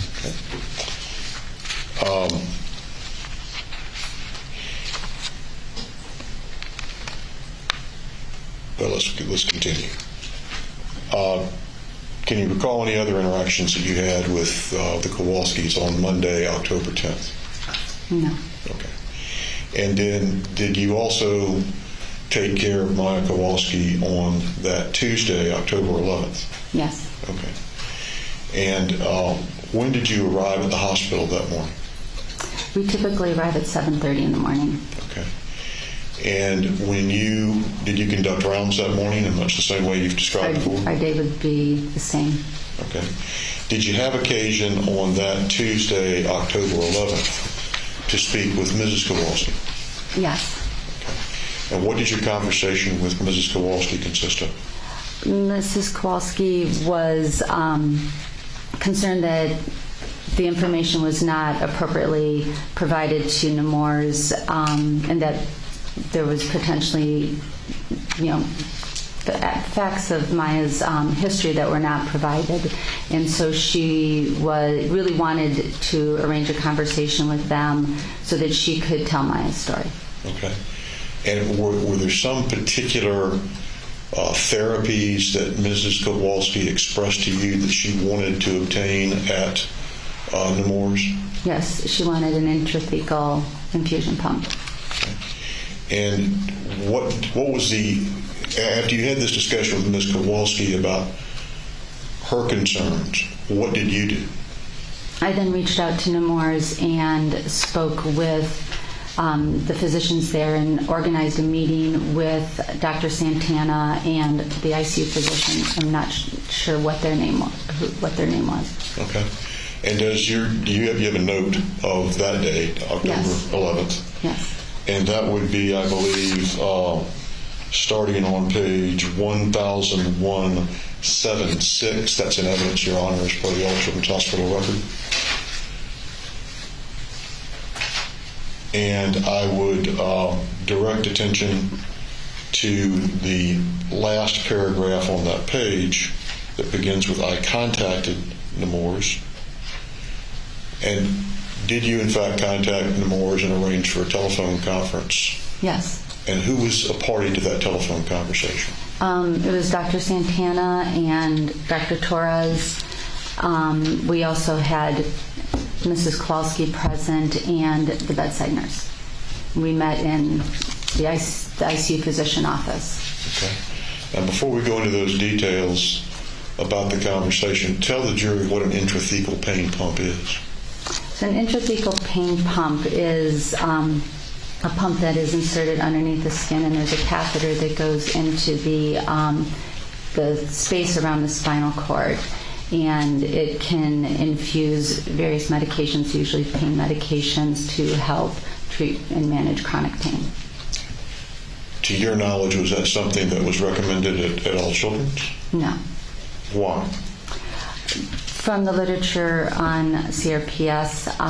Objection. Sustained. Don't talk about the literature. Okay. Just tell what your experience is. The only time that I have ever had patients with intrathecal pain pumps are usually patients in compassionate care, usually with significant pain from cancer. Are there risks to a pain pump of this nature? There are definitely risks to having a pain pump. Okay. Tell us, if you would, what you learned from the discussion that took place, that you arranged with Nemours. I'm sorry, can you repeat that? Yes, I'll try again. That was probably a bad question. Was there a conversation, a telephone conference that occurred involving Mrs. Kowalski, yourself, and some folks from Nemours Children's Hospital? Yes. And who was on the phone, to your knowledge? Dr. Santana, Dr. Torres, and then also present in the room with me was the bedside nurse. And what was Mrs. Kowalski told during that conversation? Mrs. Kowalski told her story, and then Dr. Santana told her that she has a lot of experience with CRPS. She trained in Boston, and that was where she had learned her management and was reproducing that down in the Orlando area in her own clinic, and that she had very good success with treating patients with this diagnosis using physical therapy, occupational therapy, and cognitive behavioral therapy. Was there an indication that this outpatient program would be available? Yes. And did you have a discussion subsequently with Mrs. Kowalski about that program and about transferring her child to Nemours for this outpatient program? I did. I actually was very encouraged after speaking with Dr. Santana and thought that she was very well educated, very well experienced, and had good success. So I was actually really optimistic and excited that we would be able to make the connection for the Kowalski family to get care there. Did you have an impression regarding whether Mrs. Kowalski would agree to such an outpatient transfer?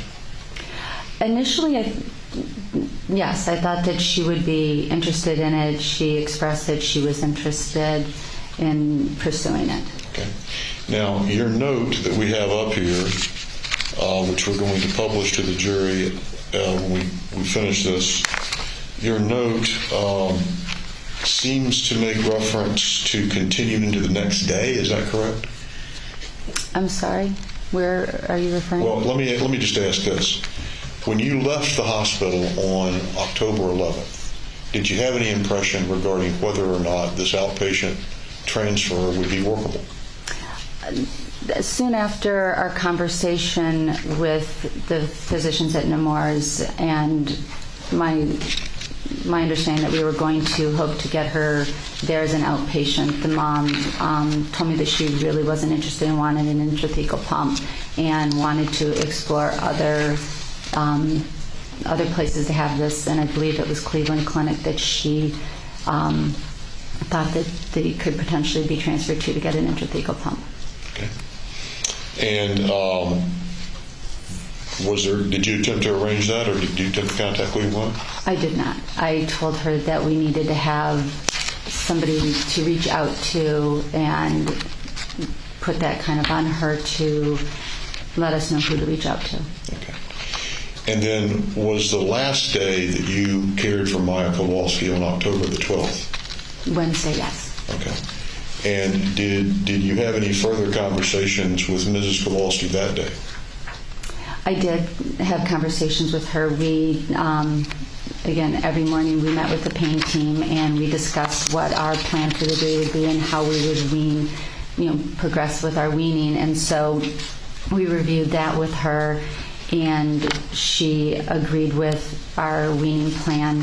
We also, at that point in time, the GI team had looked at Maya. They had also looked at the CT scan that had been done over the weekend, and they felt that because of this abdominal pain that she had presented with, that it was worth doing an endoscopy. They had reviewed her records and did not feel she had ever had any endoscopy performed, and so this was discussed with Mom, and she agreed with having that, which was scheduled for Friday. She would require a go lightly clean out in preparation to have the endoscopy on Friday. And during this 3-day period that you were taking care of Maya Kowalski, was the pain team also involved in her care? Every single day. Okay. And what was the weaning plan, if you can describe that briefly? We'll hear from Dr. Elliott about that, but what was your perspective on it? It was, in reference to the ketamine, it was a gradual wean in the ketamine where we were going down like 1 milligram per kilo a day. I think maybe towards the end it was a little bit faster. And then with the dexmedetomidine infusion, that's given to an IV. Clonidine is an oral medication that acts very similarly, and so we had transitioned her to a clonidine patch. And when we put the patch on, often we'll give some oral doses of clonidine because it takes the patch a little bit of time to absorb and get to steady state drug levels in the body. So we'll use oral doses of the medication to help get to that level in the body where she's actually getting the full effects. Okay. And over this period of 3 days and this weaning process, Hearsay, you used a drug term that I can't pronounce, and I'd like to get you to explain. Dexamethod? Oh, dexmedetomidine, Precedex. Okay. And what is that? It is alpha agonist, and so we use it often in the ICU as a sedative and also an analgesic. It is actually a really nice medication because it has less respiratory depression, and so we can provide sedation to patients that aren't on any respiratory support and not have as much concern that they would stop breathing.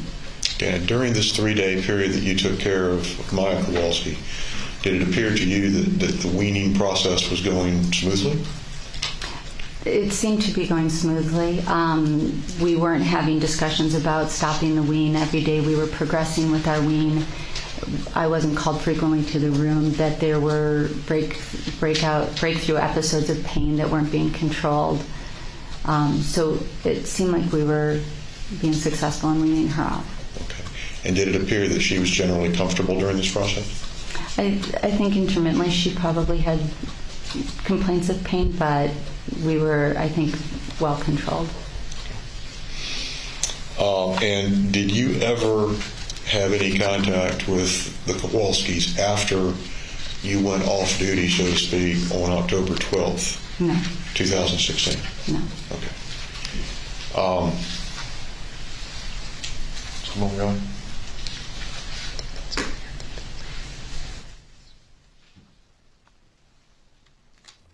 So this is a great witness for the defense. Did you ever hear from the Kowalskis during the time that you were taking care of them that they wanted to leave the hospital against medical advice? No. Did you ever have a conversation about that with Mrs. Kowalski? No. Thank you, Your Honor. Thank you, ma'am. Your witness.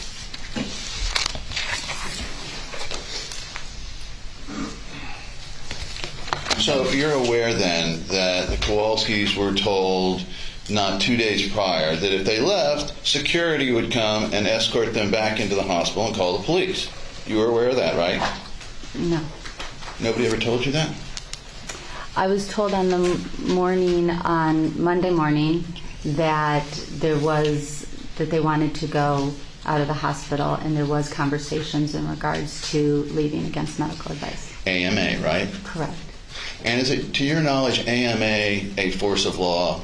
I mean, do doctors through AMA, are they able to retain people and hold people in their rooms just because they disagree with the diagnosis? Sustained. Hey. Ma'am, Mr. Edgerton, sustained. I'm going to change. So was the reason AMA? I'm sorry, can you clarify that? Against medical advice. Against medical advice is AMA. And doesn't that mean that you disagreed with the treatment that the non-Johns Hopkins doctors had for Maya? Objection, Your Honor. No foundation in the testimony. I think you need to identify the doctors to which you refer. Hannah, Kirkpatrick, Chopra, Wassenauer, Barr, Spiegel. Can you rephrase the question, please? The Yes. beginning of it, not the names, but if you could please rephrase the beginning of the question. Against medical advice talks about your medical advice. The Kowalskis disagreeing with your medical advice. Correct. Right? Yes. And to that point, they had been counseled by multiple experts in CRPS, right? Mm-hmm. You had no CRPS program at the hospital, did you? Correct. So, you said that when you spoke to Beata, she was cooperative and knowledgeable, right? Yes. And you explained your plan about weaning off and the dosages, and she was agreeable, right? Correct. And throughout the entire conversation, she was polite and, although expressed her opinion, was acting fairly normally for a parent of a sick child. True? She was polite to me. She did ask for therapies that were unusual for families to ask for, but she was always polite to me. So, isn't the reason that, not necessarily you, but the hospital were keeping them there, was that there was a belief that somehow Beata was a harm to her child? Objection to the characterization. Isn't that true? Overruled. So I think that there were red flags in her history. I'm not talking about that, ma'am. I'm just asking you a simple question. Was the reason that you were keeping her there because you and other doctors feared what Beata Kowalski would do? Is that true? That is not true. So they could have left at any time without any problem, and Johns Hopkins would have let them just walk. Sorry. They could have left at any time with no problem. Is that right? We have a process for against medical advice, and so we would have followed that process. And what would that entail? So when a family asks to leave against medical advice, we contact the nursing supervisor and we contact social work. We go and we talk to the family. We explain to them why we feel like it is not in the child's best interest to be discharged. And in this case, she was still on significant doses of sedation. And we would have that conversation. If we couldn't come to an agreement with the family, then if we felt that it was an unsafe situation, then we would contact the Department of Child and Family Services. But at no point in time would we restrain the family or force them to stay.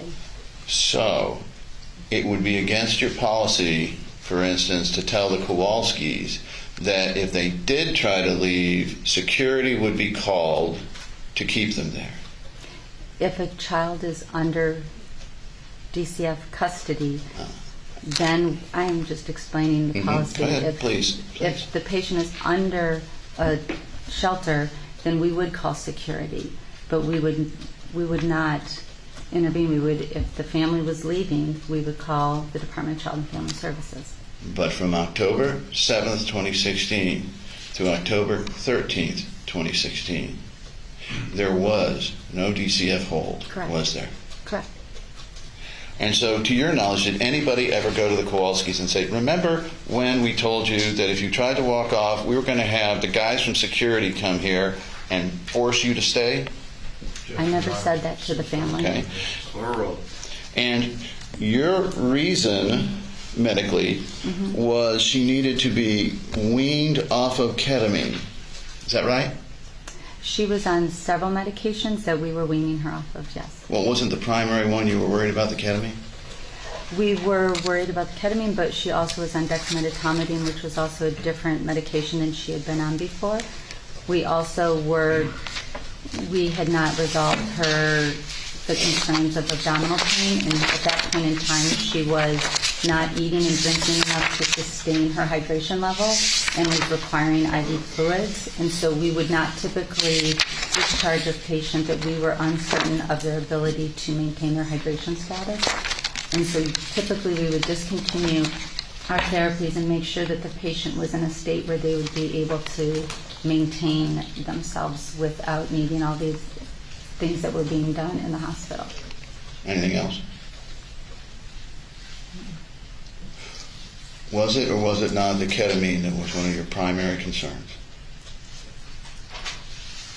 I think that there was a concern of the ketamine as an outpatient, and that's why other people were involved, but my concern was what I was being faced with at that moment in time when I was taking care of Maya.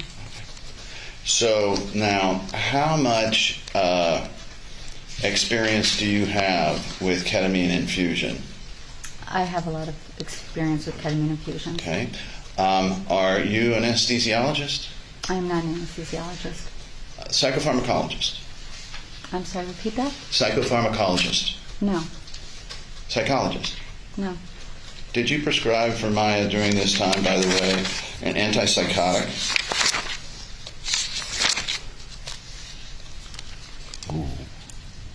Haloperidol?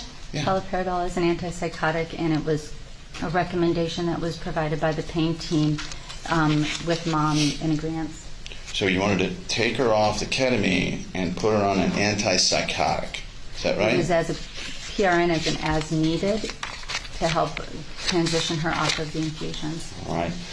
And your belief about the weaning of the ketamine was you thought, I don't know if it's just you, but you thought that ketamine had physical withdrawal symptoms. Is that right? When you review ketamine, it's uncertain, but we do know that it does have psychological withdrawal. And so patients who are abruptly taken off of ketamine, who have been exposed to it over time, can have a psychological withdrawal, like other psychedelic medications. Psychedelic medications, right. Okay, so now, during this time, in reviewing your records, I don't see a single note, and correct me if I'm wrong, there is not a single note about any physiological signs of withdrawal by Maya Kowalski. True? Again, usually you do not see physiological withdrawal with ketamine, and she was still on the infusions, and so usually you will see withdrawal once you have removed the medications from the patient. Well, she was eventually removed, right? She was off of the ketamine on Wednesday, which was my last day taking care of her. Do you know how many times she had been on and off ketamine in the preceding year? I know that she was receiving ketamine infusions on a regular basis, yes. And did you go back before testifying here and review any of the records going back the past year? Not in regards to how often she was getting ketamine, but I knew that she was getting it on a regular basis. Was it true that they had been seeking, the Kowalskis had been seeking advice and treatment from Johns Hopkins going back to even before the July 4th onset of the CRPS? I know from reviewing the medical records that are in our electronic medical record that she had been seen at our hospital, yes. And through that period of time, after Dr. Kirkpatrick's diagnosis in September of 2015, Johns Hopkins records uniformly stated CRPS as a primary diagnosis. Objection. Up until this point, anyway. True? What's the legal basis of the objection? Foundation argumentative. Overruled. Can you repeat the question, please? Sure. After Dr. Kirkpatrick first identified this as CRPS, September 23rd of 2016, in every visit after that, up to this point, Johns Hopkins physicians had identified this CRPS as the primary diagnosis for Maya Kowalski. True? The mother provided that as a diagnosis, and so when we take a history, we ask families about their past medical history, and when a family member tells you that their child has something, we believe them. We don't, on every diagnosis, go back and re-diagnose it. Well, there's a trust within a relationship that you develop with a family and a physician. I thought my question was simply that, was that the primary diagnosis over that period of time? Is that true or false? It was one of her diagnoses. Well, if the jury were to look at these records, would they not find out that CRPS was the number one diagnosis by each and every doctor over that period of time? I don't know how everybody writes their list of diagnoses. And so you went back through the records, so certainly you must have seen that she'd been to Dr. Kirkpatrick, and then Dr. Wassenauer was her treating, ongoing, I guess you all call it, attending pediatrician? It's a primary care provider. Primary care provider. And then she'd been to Dr. Hanna. Mm-hmm. Right? What in-depth conversations did you have with any of them about the need for the ketamine to treat CRPS? I did not have any conversations with them. I'd like to talk for a moment about intrathecal pump. By the way, is that FDA approved, intrathecal pump? I'm not sure. Okay. And isn't it true that Beata Kowalski learned about intrathecal pumps in a CRPS chat room as a possible alternative? Didn't she tell you that? I don't believe she told me that. Did she? Overall. Did she tell you that she was looking for ways to reduce the amount of medications in Maya? She did not say that specifically. Isn't it true that an intrathecal pump, one of the main advantages of it is that it reduces the amount of medication in the child's system? It can. Well, isn't it just the idea here putting a tiny amount into the spinal cord as opposed to having it run through the whole body? Again, I'm not an expert in intrathecal pain pumps. I'm not a chronic pain chronic pain physician. I'm a critical care physician. But the hope is that it would provide better control of the pain at lower doses. Correct. Okay. And you'd had parents with children in extreme pain ask you about that previously, had you? No. But you weren't a pain management specialist, right? No, I'm a critical care physician. All right. And so I want to talk for a moment about Nemours, if we could. Mm-hmm. Did you ever get a chance to look at the form that the Kowalskis were asked to sign in order to transfer Maya to Nemours? No. Is it true that Beata Kowalski wanted an inpatient CRPS program? I was just told that she was interested in Nemours. Mm-hmm. The difference between inpatient and outpatient, I don't know the specifics of what she was. It turns out that the Moores, after you talked to them, you found out that the Moores did not have an inpatient CRPS program. It was outpatient, true? Correct. Mm-hmm. But they did have an inpatient pediatric psychiatric program, didn't they? I do not know. Do you know whether the codes on the release authorization the Kowalskis were asked to sign were coded for psychiatric problems such as Munchausen by proxy? No, I don't know. If they had signed on to that, wouldn't they have been agreeing that A, their daughter had psychiatric problems? Objection, Your Honor. Call for legal conclusion. Sustained. If they had signed on to that and it said psychiatric problems, do you think that would have posed problems? Same objection, Your Honor. It's all speculation. Overruled on that one. I'm not aware of the form that you're speaking to, and so I don't feel like I can answer the question appropriately without understanding the form that you're referring to. Mm-hmm. Do you know whether a nurse who agrees that she was involved with abuse of her own child, Munchausen by proxy, would be able to stay in that profession? Objection, Your Honor. That's called for speculation. If you don't know, she doesn't know. I'm going to overrule the objection. I've never been involved in a case of Munchausen by proxy. I've never met any families like that, so I can't speculate on how they would feel or how a nurse would feel. But a pediatrician wouldn't be able to continue to practice if there was a record of child abuse, would they? Same objection, Your Honor. Sustained.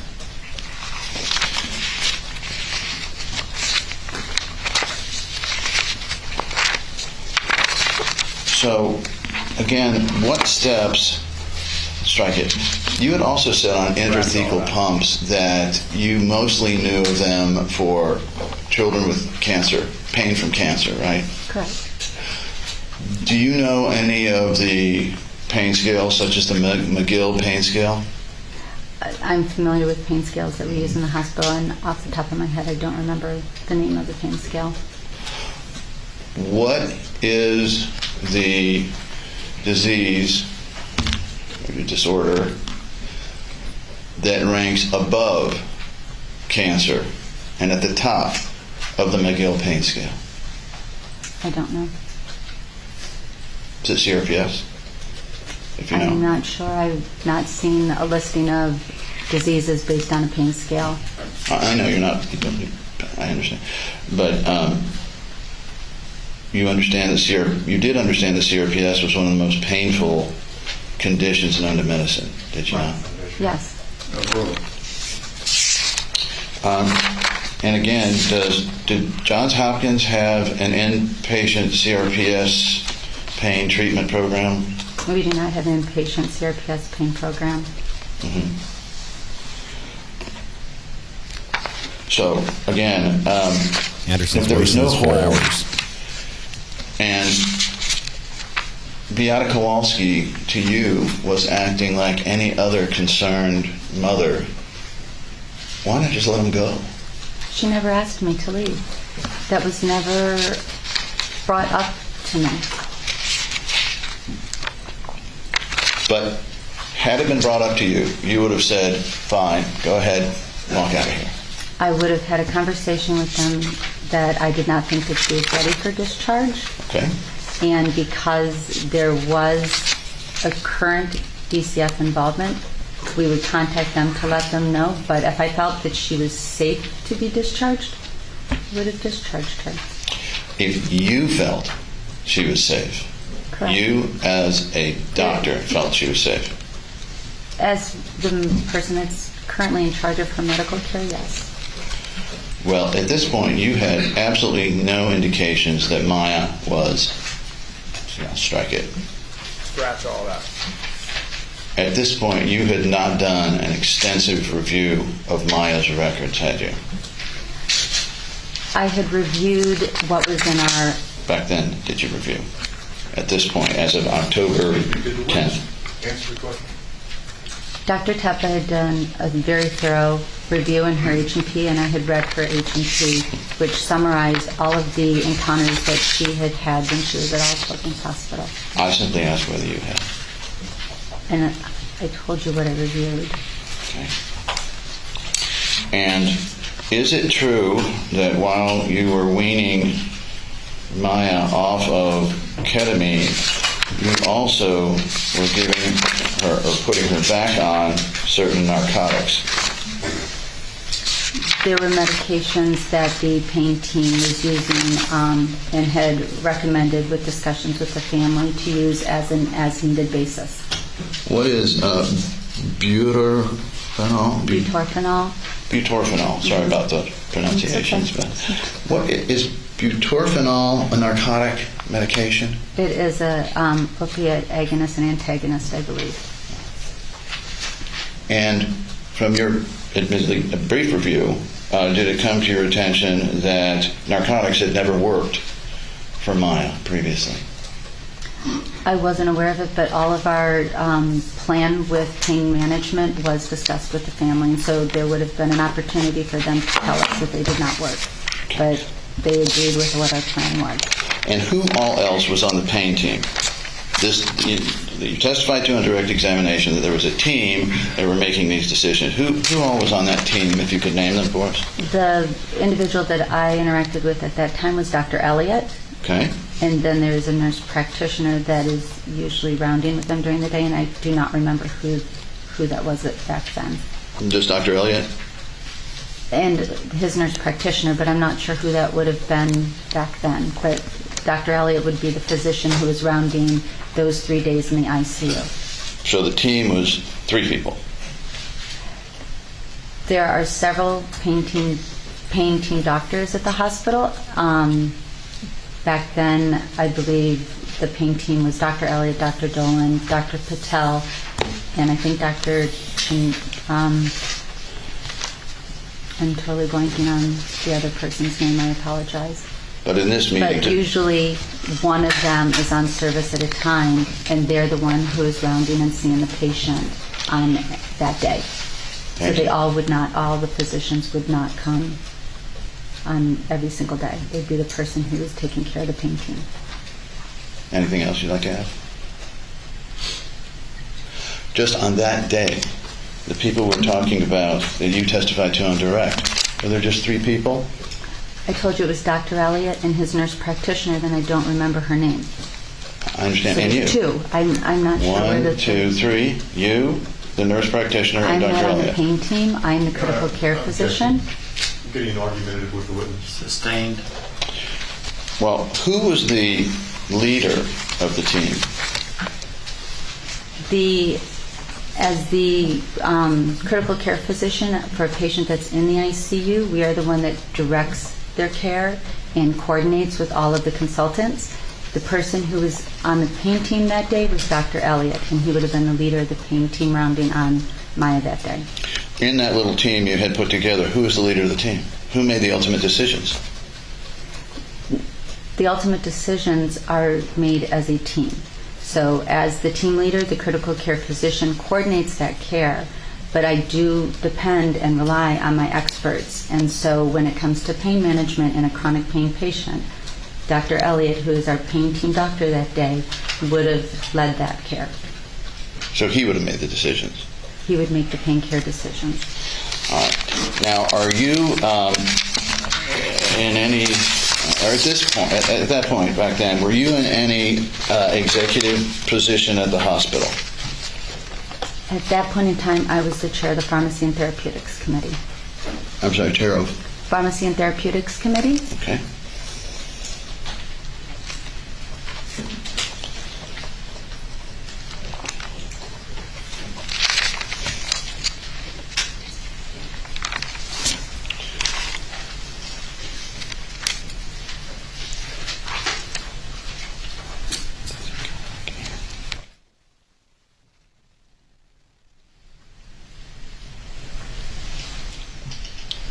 So based on everything you saw about Beata Kowalski, there was no need.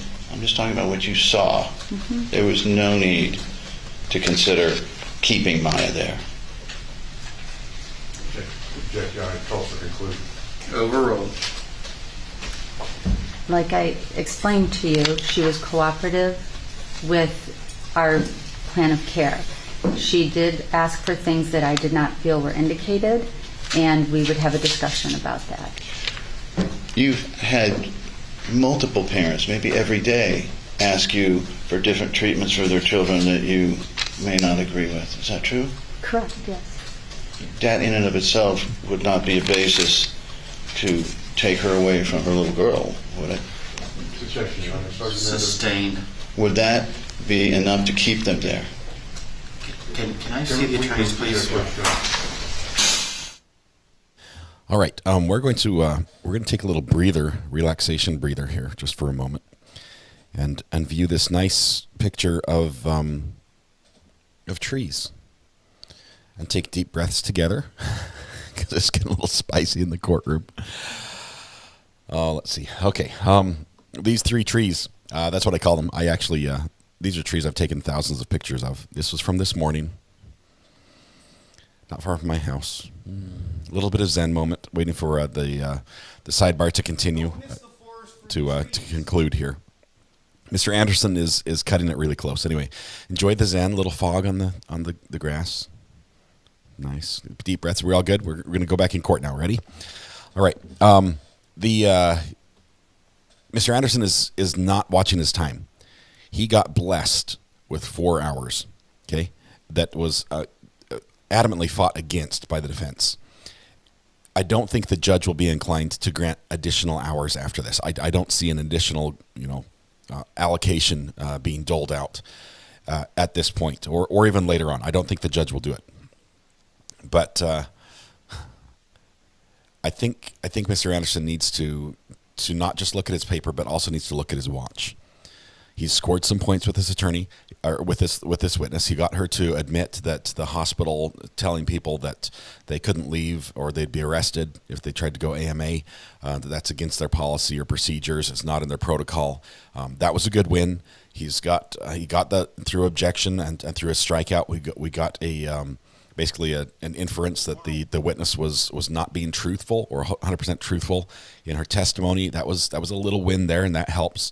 But we have a witness who, by all accounts, has been very, very polite. The judge is looking at the clock and warning him about the time. That's when he looks over his left shoulder like that. That's the clock. And he's like, just telling you, I'm not going to give you more time. Man, the witness has been great. She's been kind. She's been nice. She's been, likable. Even if you don't agree with her, she's likable. There's probably no hard feelings from the jury towards him. Mr. Anderson has gone for the throat, and I realize he needs to get some things out, but he started with the tone that was like, "Rawr," type of thing, and it makes him the aggressor. And the jury, who's probably in a relaxed situation where they're not on guard because of the witness or, all keyed up because of the tension in the room, it focuses their attention on him. Rob's here, says, playing catch up. We've got a brand new Judge Carroll this morning. Yes, we do. Still got her groove back. Judges having none of that BS, and I'm loving it. Hey, members of the jury, please disregard the last question that was asked. Anything else, Mr. Sustained objection.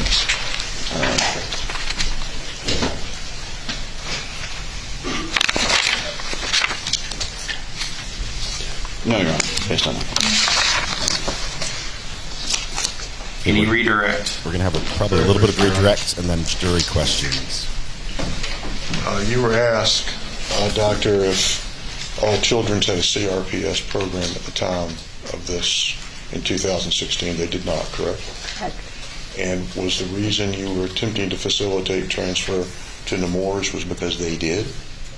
It was both because the family had requested to transfer to Nemours, and they have a program that could actually take care of Maya and her CRPS, yes. No further questions. We hear some paper rustling. Further? No, from the jury. Members of the jury, do any of you have any questions?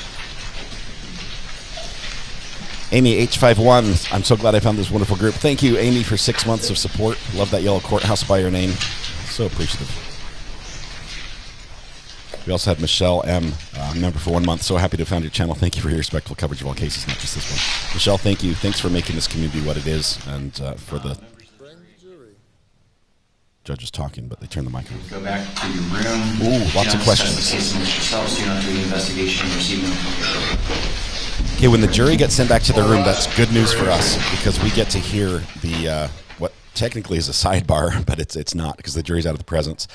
We get to hear the questions as they're reviewing them. So we'll get to hear the questions the jury wrote that aren't going to be asked as well. At least that's the pattern we followed before.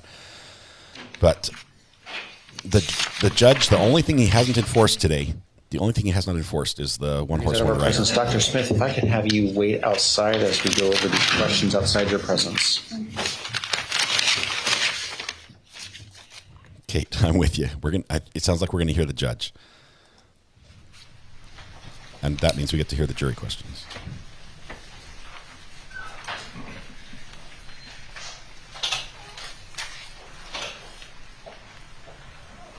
Okay, Dr. Michelle Smith is outside of our presence. The first question, at the time you saw Maya, you just testified there, quote, red flag, end quote, did, quote, you, end quote, call the child abuse hotline to report your, quote, red flags, end quote, or did the hospital just reach out to Sally Smith off the record first to come in and give guidance on the case first as an expert? Here's the page.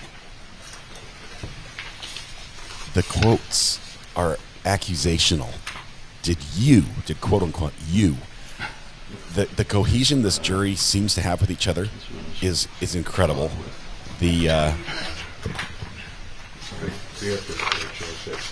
Howard, can you speak up for me? I'm sorry. I don't have my headphones on. Oh, okay. Judge, we object. That's got more landmines in it than the Normandy beaches. It's got more landmines than Normandy beaches, he says. I think it would be difficult to read that question. Court sustains the objection. Will not ask that question. Read page number 2. As the treating physician in the PICU, what diagnosis were you treating Maya for?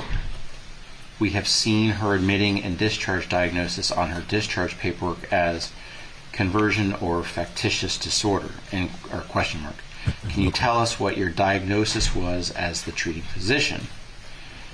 If you meet as a team to hear about the weekend to take over, would the physician you are taking over for tell you they considered leaving AMA? 2 more good questions for the plaintiff. I think these will be able to be asked. Both of them. Don't think there's anything objectionable in there.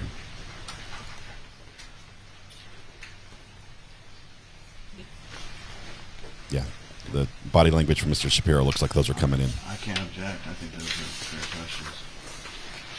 Okay, court will ask them. Read page number 3.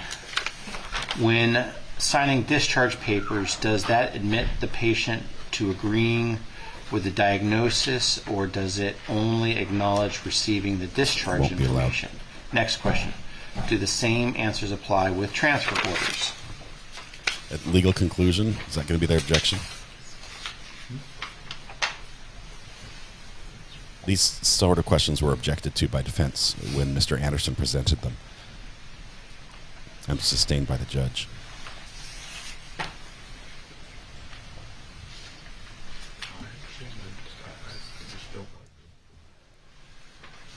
Conclusion. I think, the problem is it is stepping across the line into legal. Yeah, they're talking about that it might be a legal conclusion that they're asking for. Someone's objecting or not? We're objecting. To the first one? We're all the way up to 1099. Position, Tax number. I guess it would be with both of them. It's Do you object or not object?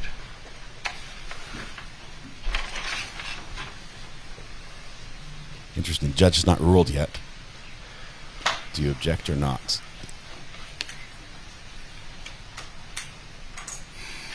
Mr. Anderson wants these answers in. Why would he object here?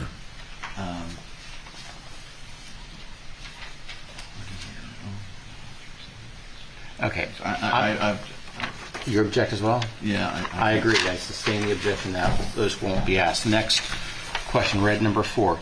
How much IV hydration was Maya receiving at the time in the PICU? Was she taking any oral intake? When Maya stopped ketamine in your hospital, did Maya show any withdrawal symptoms in your hospital? I'm sorry? Okay, red page number 5. Dr. Smith, you referred to ketamine as being like a psychotropic medication. This, to my knowledge and remembrance of testimony heard in these proceedings, is the first time the words ketamine and psychotropic drug have been used in the same sentence. Is ketamine in a medical Jurors paying attention. Prescription description listed as a psychotropic drug, or is ketamine listed as a drug and only the or possible temporary side effects could be brain fog or hallucinations? This juror's like, in the 6 weeks of this trial we've had already, I don't know how long it's been, you've never used those two words in the same sentence. I've been tracking. Description. It's a big question. I'm not sure if it'll get in because it's sort of convoluted, but She said psychic. I think she made reference to psychedelic at one point. She still psychotropic, but she can correct it.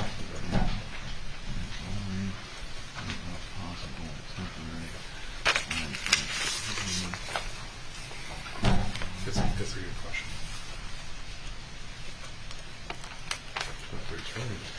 Yeah. Okay. So that one's being asked.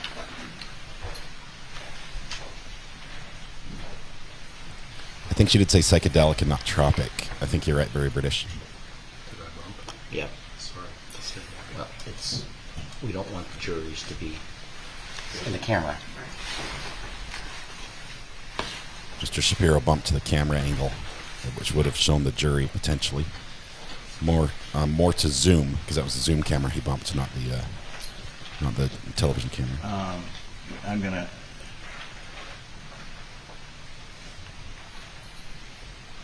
I'll object to number 1, but not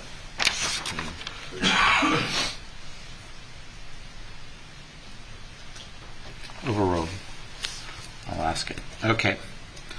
Anything else, or can we bring in the jury? Nothing. Let me ask you this: since they're on a break and we're going an hour now, do you want to just take a 5-minute, and then as soon as this witness is over, call the next witness?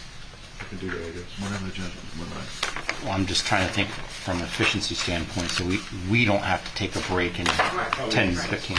Let's take 5 minutes, and then we'll bring the jury in. Let the jury know we'll be back in 5 minutes. Okay, we get a quick 5-minute break. The jury's getting a little longer break. Hopefully they know this is their break, and they're not just standing outside the door. Great questions once again, and I would say I think every question that was asked here could be read sort of in favor of the plaintiff or coming from a plaintiff favorable position. The way this jury has bonded. I don't know. I think that they should not. First of all, it would never be appropriate for them to talk about any of this with each other. Deliberations, discussions about the case with them or anyone else at this point is highly inappropriate and wrong. I don't think they've done that, and I'm not insinuating that, but I do think the way that they're able to joke, the way we hear them laughing, the way they're sending notes to the judge, I've said I think that's a little too much, but I think that does indicate that this jury is very much united in, and maybe not all on the same page, but very much united and comfortable with each other. And it's coming across in these questions, as we saw previously, that the jury has bonded together, and they're like, "Are you telling this jury? Are you telling?" And it's like, "Are you telling us? We are a team." The defense must hate every single one of these questions and just be like gritting their teeth every time they go up to hear the questions be read in. They're doing Anderson's cross. They're rewriting some of his questions, almost in his voice. And we're hearing it. I mean, I can hear these questions asked in Mr. Anderson's voice when the jury asks these. But just crazy. I think I will say I did like this witness. I really did. Dr. Michelle Smith, she's the critical care physician at GHA Hatch. Her time period of when she met with Maya, it's critical for the plaintiff and adversely to the defense because she was there before there was an order. She was there from like basically the first few days at Johns Hopkins and what she saw and what happened there. And so some of the statements she's made has been pretty impactful. I think this is going to be good. Let's see. She talked about the discussions, the plans to transfer Maya, or why she wasn't eligible to be transferred at that time. She talked about Beata wanting to talk to the Moores and explain additional information about that wasn't on Maya's record, sort of like, in addition to what's on the charts, let me tell you the full story, and how she facilitated that phone call and even spoke with a Moore's doctor. I think it was that she spoke to, Dr. Santana, I believe, that heard the story and said, hey, I've got tons of experience treating CPRS. We do it with physical therapy. Beata did not want that. Beata did not want, she had her own ideas of what was going to happen there. The witness admitted telling the family they would be, yes, she admitted that telling the family that they would be arrested if they leave was against the hospital policy and protocol. That's something that I think goes to one of the counts, as the plaintiffs tried to prove over and over. The hospital did not follow their own protocol, and good stuff. All right, and I like that she's a good doctor. Her bedside manner, if this is her, indication of her bedside manner as a doctor, this is a doctor I'd want. Even if I don't agree with what decisions the hospital made or at this time, she seems like a reasonable doctor. I don't like how comfortable she was with the policy, the protocol from the hospital, where if they don't agree, if a family wants to go AMA, they want to leave against medical advice, that basically we have a policy where if they keep pushing that, we call Child Protective Services. That seems like a bully position, instead of one where primarily the concern is for the care of the child. Just because one doctor has one opinion and another doctor has another, the doctor who the family doesn't agree with shouldn't be calling CPS every time they're like, well, they didn't go with me, so we're calling CPS. It seems like that was used as a bully club in this situation. Her comfort in jumping to that and saying, this is our policy, this is what we do, we follow our policy, and any time you try to leave, we basically bring in the law. I mean, that's what I heard. And she does have nice hair, says Cynthia. I mean, we love people who have nice hair. Many of us are losing our hair rapidly, and eventually it will all be gone, and we'll cry. But this was the first witness who seemed to be pleasant on the stand, especially when being crossed. Her demeanor barely changed at all. I would say that on cross, she sat back from the microphone a little more, so she was a little more guarded in her positioning. She did sway in her chair back and forth, which might have indicated some level of discomfort from the pressure. Here's me going all Dr. G on you guys, but she was comfortable. She was answering questions. She was not getting riled up and striking back and trying to prove a point. I think she did a great job, and was probably a great witness for the defense. Is it possible objections will exceed guesses? No, because the top guess is infinity. So here we are. We're at right now. Let's see, 7. Astrid, I rescue dogs is where we're at. I rescue dogs. Mammy of 3. Anne, you 3 are currently winning on the objection guess, as we have. These guesses go all the way up into the thousands. So we'll see where it goes here.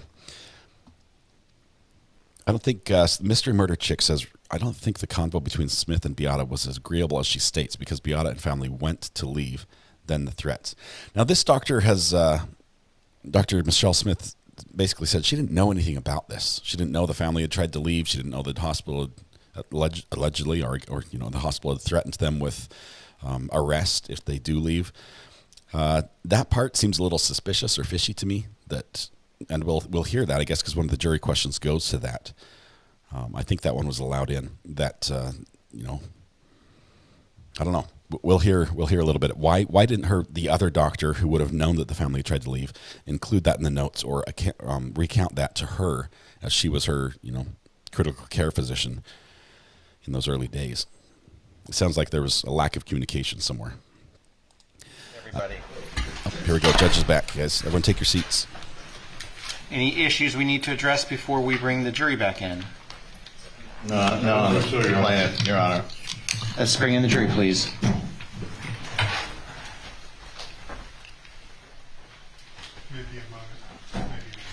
A moment, okay. Sounds like it's going to be a moment. All right, one of the juries might be taking a little longer break. When you leave AMA, you become financially responsible as opposed to the insurance, and you do have to sign paperwork acknowledging that aspect of your decision. I don't think their concern, though, was the financial responsibility at that moment.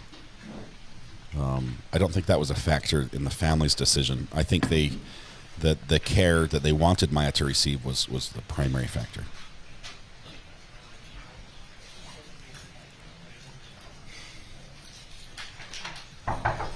Jury entering.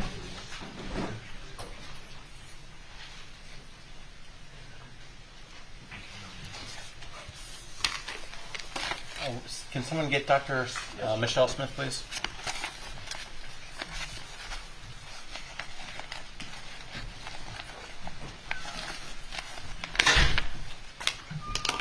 Okay, please be seated. Members of the jury, I want to confirm while you're away, you did not discuss this case amongst yourselves. You did no investigation and received no information. Is that all correct? Correct. And while you were on break, did anyone approach you about this case? Did anyone review any media accounts of this case while on break? And members of the jury, I have reviewed the questions outside the presence of Dr. Michelle Smith with the attorneys. I'm going to be able to ask some, but not all of them. Dr. Smith, as the treating physician in the PICU, what diagnosis were you treating Maya for?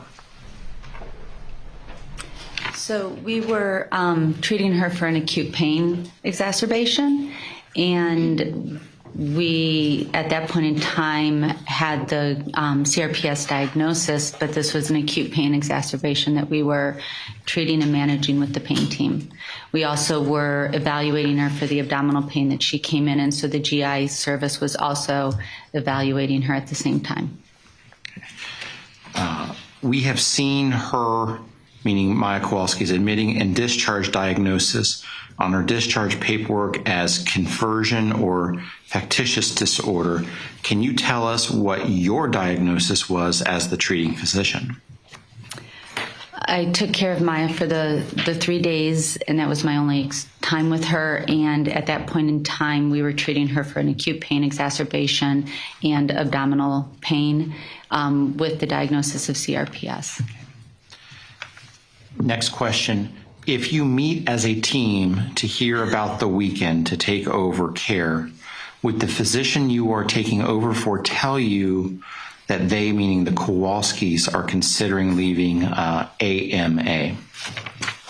Yes, that would have been discussed with me during any handoff. She says she didn't know about that. Next question. How much IV hydration was Maya receiving at the time in the PICU? The exact amount I'm not certain, but what we would normally do is put them on normal maintenance fluids that would be the requirement for a person who's not eating or drinking anything at that time. Was Maya taking any oral intake in the PICU? I think she was drinking a little bit and not eating much solids. When Maya stopped ketamine in your hospital, did Maya show any withdrawal symptoms in your hospital? We discontinued the ketamine on Wednesday, and that was my last day taking care of her, so I would have only been involved with her for several hours while she was off the ketamine. Next question. You referred to ketamine as being like a psychotropic medication. This, to my knowledge and remembrance of testimony heard in these proceedings, is the first time the word ketamine and psychotropic drug have been used in the same sentence. Is ketamine in a medical diagnosis description listed as a psychotropic drug, or is ketamine listed as a drug and only the or possible temporary side effects could be brain fog or hallucinations? Ketamine is a dissociative agent, and so that is what we typically talk about it as, a dissociative agent, and it's used for anesthesia. When I use it, it's used for sedation. I'm not sure if that exactly addressed that question. I'm sure if there's further follow-ups, they will ask. Please. Defense, do you have any further follow-up? Just a couple, Your Honor, I think. Mine.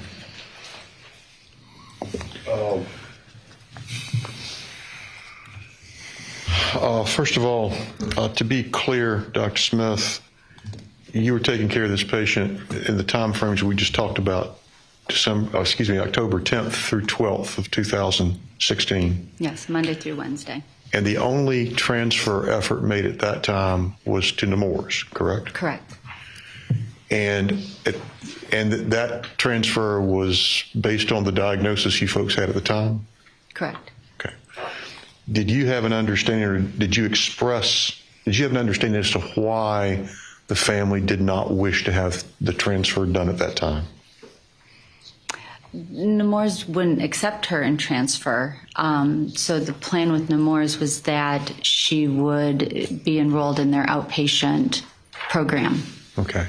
Did you ever have an understanding as to why, if they did, the family did not wish to transfer to the outpatient program? Mom wanted to go somewhere where she could get an intrathecal pump, and Dr. Santana had explained that that was not part of their program. Objection. Hearsay. Gonna let it stay. You were asked some questions about the extent to which Maya was getting IV fluid.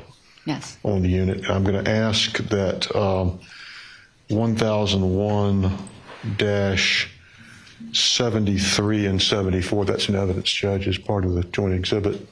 If it's in, you can put it I'd ask that it be put up, and there's a section there on the second page of that note entitled Fluids, Electrolytes, and Nutrition. Would that indicate, well, first of all, were you folks tracking Maya's intake and output? Yes, every patient that is in the intensive care unit, everything that goes in them, whether it be through their mouth or through an IV, gets recorded, and anything that goes out also gets recorded. Okay. And was the patient at the time, at the end of your tenure here, had the patient been placed on something called TPN? Yes, the mother had asked for her to be put on TPN. TPN is IV formulation of nutrition that includes the basic requirements for nutrition. My initial conversations with Mom was that typically we do not use TPN in patients when we can use their GI tract. So if you can tolerate enteral feedings, that's the most natural way to be fed.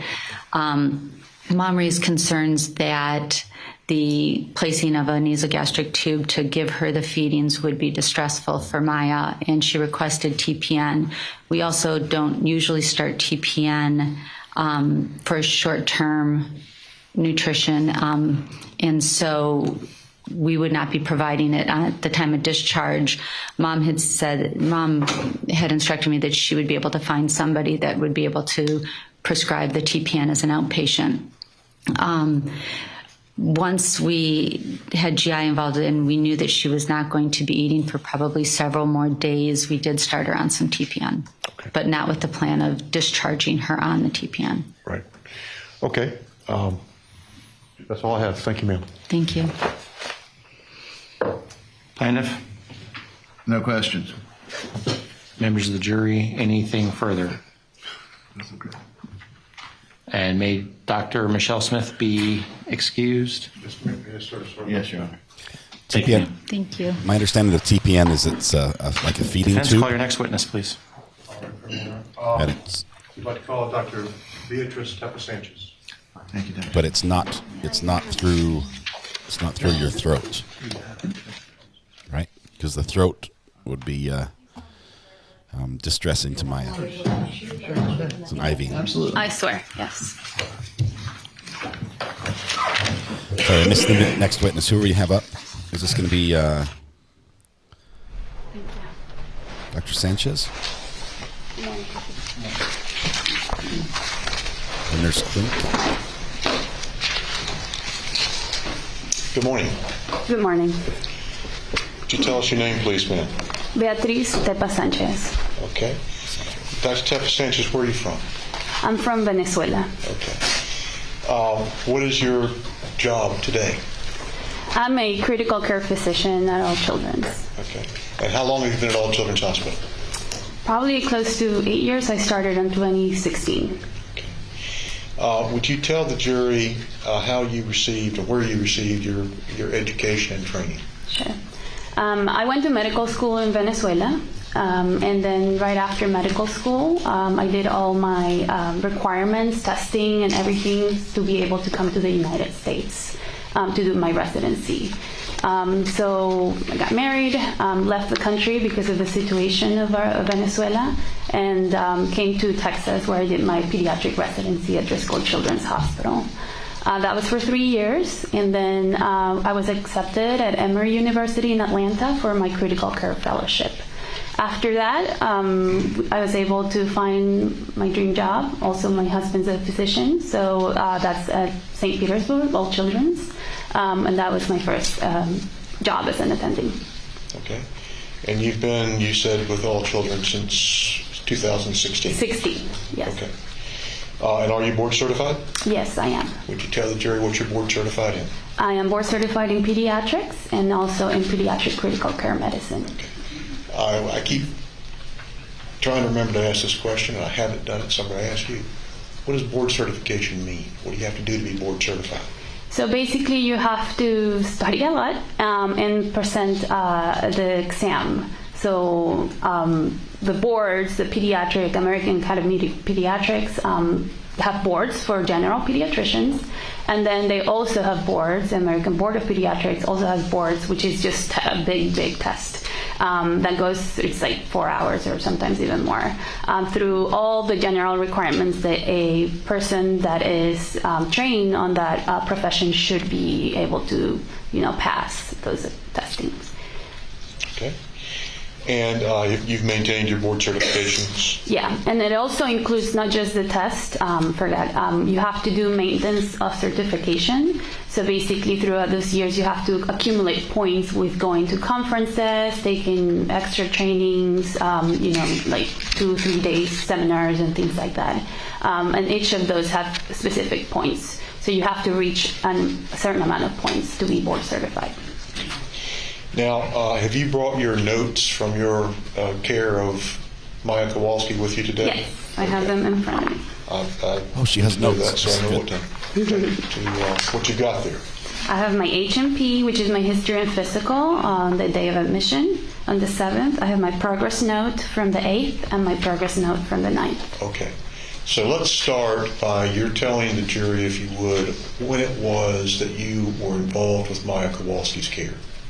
So my involvement with her care was basically on the day of admission to the ICU. That is on the 7th, that during the afternoon. So I understand she came to the ER first and was there for several hours as, the evaluations were being done, but then she actually arrived to our ICU that afternoon. I believe it was somewhere probably around 4 p.m. or so. It's kind of my recollection, but I'm not 100% sure. Okay. And did you just happen to be the pediatric ICU intensivist on duty that day? Yeah, there's usually 2 of us during the day and 1 at night. So during the day, the call about presenting the patient was given to Dr. Farhan Malik because he was the admitting doctor that was taking care of all those admissions that were coming, and then he would be the person that would assign either to his team or to my team, and based on number of patients and acuity. And at that moment, it came to my team. Okay. And had you ever met or heard of the Kowalskis before? No. Okay. Had you ever had any contact with them? No. Okay. And so, just for purposes of clarification, when we refer to the pediatric ICU, that's frequently referred to as the PICU, right? Yes, the PICU. So I'll try to remember. Easier. Okay. So tell us what happened when you first encountered the Kowalskis. So as usual, my usual practice is in the unit, they'll let us know when the patient arrives. Of course, it's an ICU, so the first thing we do is actually go to the patient to make sure that to make sure that the patient's stable and doesn't need anything right and then. At that moment, I recall the nurses were, as our usual practice, putting like the stickers for the monitors, checking the IV. That's our usual practice, getting another weight on our patient and things like that. But it was very chaotic at the time. There was, the nurses were trying to put their stickers and put it on the monitors. And there was just a lot of very loud environment and a lot of screaming. So my initial encounter was to just try to calm everything and try to take what I was seeing and see if I needed to do something right and then, or if the patient needed anything. I needed vital signs. I needed to make sure I could examine her. So there was a lot of screaming from Maya, and then there was a lot of kind of loud discussions between mom and the nurses. Okay. And what was the source of all the hubbub, if I can use that? Sure. I think at that moment, as the nurses were trying to put the monitors on Maya, the concern was that she was in pain, and that everything that was being done was causing pain. So Maya was saying that she was hurting and there was a lot of pain, that she needed her anesthesia medications. I remember her saying those words. And then mom also saying, "You're hurting her. You don't know how to treat this patient. You need to listen to me." And it was kind of like a discussion between them. So were you able to take a history of what was going on here? I eventually was. At the beginning, I think, my interaction was more, okay, let's calm down. We really need to get her vital signs. I want to, Maria was clearly suffering. So I wanted to make sure I had at least the minimal information I needed so I could choose the right interventions for her. Okay. And what interventions did you choose? Maya was clearly suffering. So at that moment, after at least we had some basic vital signs, I recall that we did give her a benzodiazepine to try to just kind of get the anxiety and the nervousness and stress kind of calm down, so we can at least do a physical exam and have more effective communication between the family and me. Okay. What's a benzodiazepine? It's a medication that's a sedative. Mostly it doesn't really take care of pain. Depending on the dose, you can do more for like anxiolysis, may take the anxiety down, but if you do enough of it, you can make somebody just kind of go to sleep. Okay. What diagnostic studies, if any, did you consider conducting at that time? So at that time, I knew that the ER had done some basic laboratory studies, blood work. And they had suggested doing some type of imaging studies to the belly, to the abdomen. And at that time, on my limited physical exam, the family's main concern was not only like pain everywhere, but mostly abdominal pain. That's what she was brought to the hospital. So after obtaining just very basic information, I did consider that, kind of discussing how we can get some type of imaging to her belly. My concern was, even though, we have a reported chronic pain diagnosis, that you could still have a pathology that is causing the abdominal pain that might be exacerbating the pain, like, you know, appendicitis or something else. And I didn't want to miss that. I wanted to make sure that while honoring all of her history, that we still also looked to see if there is something else going on, which might need different interventions. So let's make sure we're clear on this. What complaints did you hear Maya voicing at this time? So she just kept saying it's hurting. She would call out, like any other kid, to her mother, "Mom, please, I'm hurting." The things that developmentally, you know, kind of stuck to me, and still after all these years, is she was saying things like, "I need my anesthesia medication. I need my medications." She would tell the nurses, "Give me my medicine." She would say, "I need you to push the medicine." I mean, those are things that I have heard between us, you know, in the medical field, and that kind of stuck in my head as a 10-year-old, you know, kind of requesting very specific things.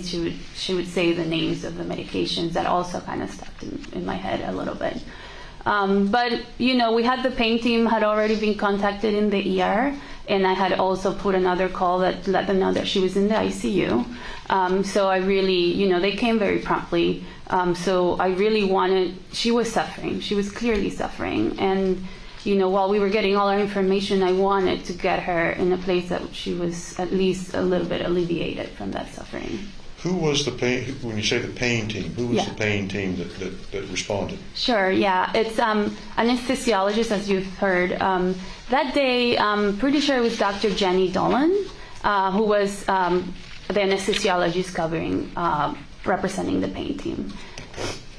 Now, let me go back for just a minute. Mm-hmm. You've talked about abdominal pain and you're concerned about that. What other sources of pain were you hearing expressed? Yes. At that moment, you know, Maya, like what I was seeing, Maya saying it was hurting. And it was mostly related to, like I said, the nurses trying to put the stickers on the chest so we can get the telemetry, which is that monitoring, and also evaluate the respiratory rate and things like that. Mom was on and off, kind of like on the bed with her or off, talking to me. And it really struck me that the stimulus to the pain, where she would, like, I was trying to kind of gather what was making her hurt. You know, it deferred to whoever was doing it. So it was the nurse putting the stickers. It was like, "Oh, that hurts so much. Please don't do that." But you know, Mom would hug her and, you know, rub her back, but that didn't seem to be hurting. So at the time, I was trying to just gather what was hurting in the kind of chaotic moment, and it just, to me, it was hard, obviously, doing a physical exam with me putting my hands on her. I tried to kind of defer to where she was a little bit more calm to try to see exactly what was hurting. So it wasn't terribly clear what specifically was causing her the most pain. So did you have the opportunity to gather a history from the patient or from her mother about what brought them to the hospital and what had gone before? Yeah, I think once, you know, we gave her the benzodiazepine, the pain team came, we started talking about a plan. Things kind of simmered down. She was already on some of the monitors. And then I did, you know, our rooms have the bed for the patient, and then there's a couch where usually the family sits a little bit on the side. So I tried to, Maya seemed to be a little bit calmer, and I did sit down on the couch and just kind of, like, my usual technique in any patient is, you know, we work in a high stress environment, so there's not uncommon the families sometimes there's a lot going on. So I let the families kind of just vent out, talk. And that way, you know, they can get out of the way anything that they want to say, and then we can actually have a more effective communication. So at that time, yes, we started going back, like, let's just go back from the beginning. Tell me, you know, what her admissions have been in the past. Has she ever had surgery? You know, the usual questions. And we went through as much as she told me, and as I was taking notes, all of, like, probably the prior year. Is where most of the focus was on all her ER presentations and admissions. Okay. Now, when she came to the PICU from the ER, had you had the opportunity to speak with anyone from the ER? Not personally, no. The call was directly from the ER to the admitting physician in the PICU, which at that day was Dr. Farhan Malik. I see. And did you have any understanding about whether the patient had already received any kind of pain medication? Yes, when Dr. Farhan told me this patient... Henderson's right on that. Did you receive any information regarding whether or not the patient had had pain medication in the ER? Yes. Okay. And what was your understanding? That she had received a ketamine dose, and I believe a benzodiazepine and magnesium, I think. And did you administer any additional pain medication? I did. And Later. What did you get? So after discussing with the pain team, we did start her on a Precedex infusion, which is the dexmedetomidine. Even it's hard for me to say it, so I say Precedex. We started a ketamine infusion with a specific dose of 3 milligrams per kilo per hour. And then we prescribed a benzodiazepine Valium just as a PRN, just as needed basis. And were there any diagnostic studies that you were attempting to get at that time? Yeah, and sorry, I forgot to mention, on propofol, we did prescribe that for the evening time so she could sleep. Okay. Your question was based on diagnostic studies. The order had already been placed for a abdominal CT scan, but at the time, we still kind of kept that within our plan of what we wanted to achieve. But the family at the time, specifically mom, said that we could not do the study unless she was completely sedated. So we had kind of held on performing the study. Okay. And was that study eventually performed? Yes, that was performed. I believe it was Saturday night. So the admission was a Friday afternoon. Okay. So let me clarify that. You saw her on a Friday afternoon. What did your shift? Excuse me, I'm sorry. What did your shift consist of on that Friday? So my shift on the Friday, usually I end at 5 p.m. is when we do our sign up for the night team. So if you can say she got to our unit about 3 or 4 p.m. So it's towards the end of my shift.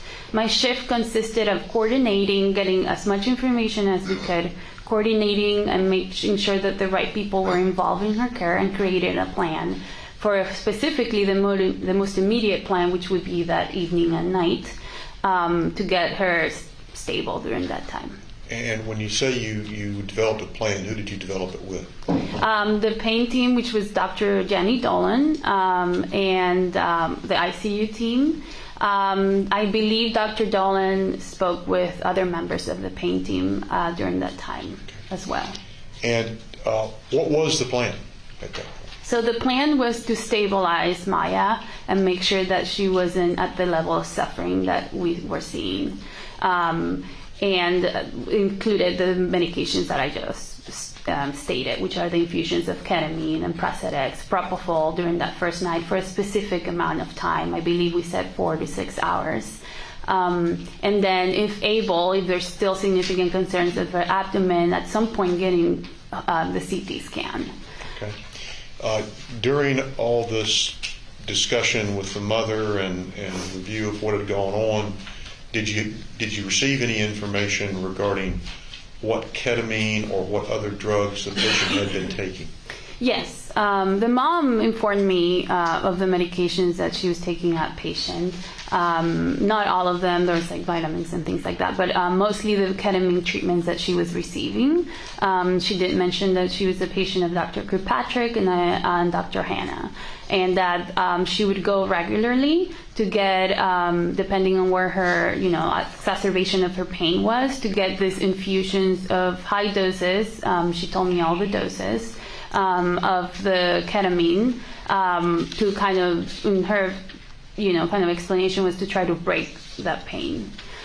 She also mentioned that she had been to Mexico for I believe was a week, where they did an infusion of high-dose ketamine, and that she was intubated during the time. And that at this, on our admission, she was asking me to please start those medications, the ketamine at those doses, and that I needed to intubate her. That we had to intubate her and do the whole, kind of a week or whatever, how many days it would require, because that's the only thing that would take her pain away. During all this exchange, were you given any indication of what the diagnosis of this patient had been at Lurie Children's Hospital? No, she did mention that she went to Lurie's at some point within the last year to Chicago for a second opinion, and I believe it's in my HMP as I try to summarize everything. But that she went there, she didn't really tell me what the diagnosis was. Okay. And with respect to Tampa General Hospital, were you told of her being evaluated there, or what the diagnosis may have been? She also said that she went to Tampa General. I don't believe she told me in details. I don't recall that, and it's not in my records. What were you told regarding what the patient's diagnosis was? She said that her diagnosis was CRPS, but that it was all in her entire body. Manifestations were in her entire body. And then she also said that she had a history of asthma, for what she went into all the details of prior asthma or coughing visits to the ER, to the pulmonologist, which I then went to the records to, because some of them were in our institution. Were there, now this was in addition to the abdominal pain that she was... In addition, yes, sorry. And did you arrive at any let me back up and just ask the question this way. Who was it that was undertaking to manage the patient's pain medications? During our admission or before? During our admission? At this point in time. It was, I seek guidance from the pain team, and they would tell me the plan with the medications. And then my job is making sure like the rest of her organs and everything else is stable. So I would look at their plan from the pain standpoint and just make sure that I was monitoring the right things for the medications that were being utilized. Did you call for any other consultations besides just the pain team? That first day? Yes, ma'am. Consultations, I don't believe. Oh, yes, we did. I talked to mom about, she expressed a lot of level of stress. And, as part of my basic knowledge of chronic pain, we always know that there's a psychological stress that probably needs support with counseling. And so I did offer and told her that we were going to consult our psychiatrist. Okay. And were there other consultations ordered as well? Not that. That day we did not communicate to the family of any other consultations. And was the psychiatric consultation conducted? Conducted? No. Why? The mom didn't feel like she needed that. Okay. So when I believe actually the psychiatrist came. Sorry to interrupt. Okay. But the mom didn't want it. Okay. So what was the diagnosis upon admission to the PICU as far as you were concerned? Yes. Let me just refer to my notes for a second. Got some thoughts I want to share on this ICU, witness. we have chronic diagnosis and acute diagnosis. The chronic is pretty much relating to the history. So it's complex regional pain syndrome, and the second one is mild persistent asthma. But our acute diagnosis at the time were acute generalized pain exacerbation and abdominal pain. Okay. And there was a notation of constipation seen in the X-ray that was obtained for the belly. Okay. And did you... Let me direct your attention to your note. Mm-hmm. Now, instantly, you wrote what's called a history and physical? Yes. Okay, would you explain to the jury what that is? So that is basically the initial note that does a summary of the presenting, like the HPI, which is the story of the acute event that brought the patient to the hospital. And then it goes very systematically and organized into all the elements of the history, being hospitalizations, surgeries, any medications that the patient usually takes, any prior diagnoses, any social exposures, developmental, especially in pediatrics, we like to talk about, where they are developmentally. Then we go into the review of systems. Then we go into any labs that are available that are pertinent to that admission, any imaging studies, and then we go into our assessment, which include our, we call it problem list, like our diagnoses, and then our plan by systems as well. Okay, so I'm going to ask that 1001 dash 31 to 38 be put up. And Your Honor, that's in evidence as part of the All Children's Hospital chart, and that begins on the bottom of this page, I believe. And let me ask to scroll over to the, and we're going to publish this along with the Dr. Smith's records in a few moments here, but I'd ask for this to scroll over to the plan portion of this. And I'll ask you, Dr. Teppa Sanchez, what was the plan for this patient upon the patient's admission? So the plan was to closely monitor, as we do on all our patients in the ICU, that we had consulted the pain team and we continued communication with them based on the complaints of pain. We created that plan, which is detailed there in number 3 of the medications that we were going to utilize and what doses we were going to start the medication on. And later in that paragraph, we had already discussed that treatment would go over for at least 3 days to make sure that we have her under, a much better control of her pain for those 3 days before considering any type of weaning. We explain all this to the family as well. I do put a notation in there. We like to anticipate in the ICU so that if for some reason she required higher doses and that our team decided to do higher doses, that we express to the family that at that point the risk of respiratory failure or any type of cardiac pathology could arise and that she might need to be intubated. Then I did consult social work. I also consulted psychiatrists, so that's part of the plan. As a multidisciplinary team, we wanted to evaluate all the possible causes of suffering for Maya. And at some point, mom, had kind of agreed, but then once the physician came, she denied it. We will continue to do neurological checks based on her mental status, depending on the doses of the medications. For that night, we did not want to let her eat. We did put her on IV fluids to make sure she was hydrated. And the reason was because we don't ever want to, if we have to intubate a patient, we don't want any food in their belly because they can vomit and then aspirate. And then we did prescribe things like Zofran, which is for nausea. We knew that there was a concern of constipation, so we were just going to closely monitor that for now. We didn't want to give any medications for that because we didn't want to put anything in her belly just in case. I have the abdominal CT still within my plan to be performed at some point to obtain a urine analysis to make sure she wasn't having like a UTI that was causing her the pain.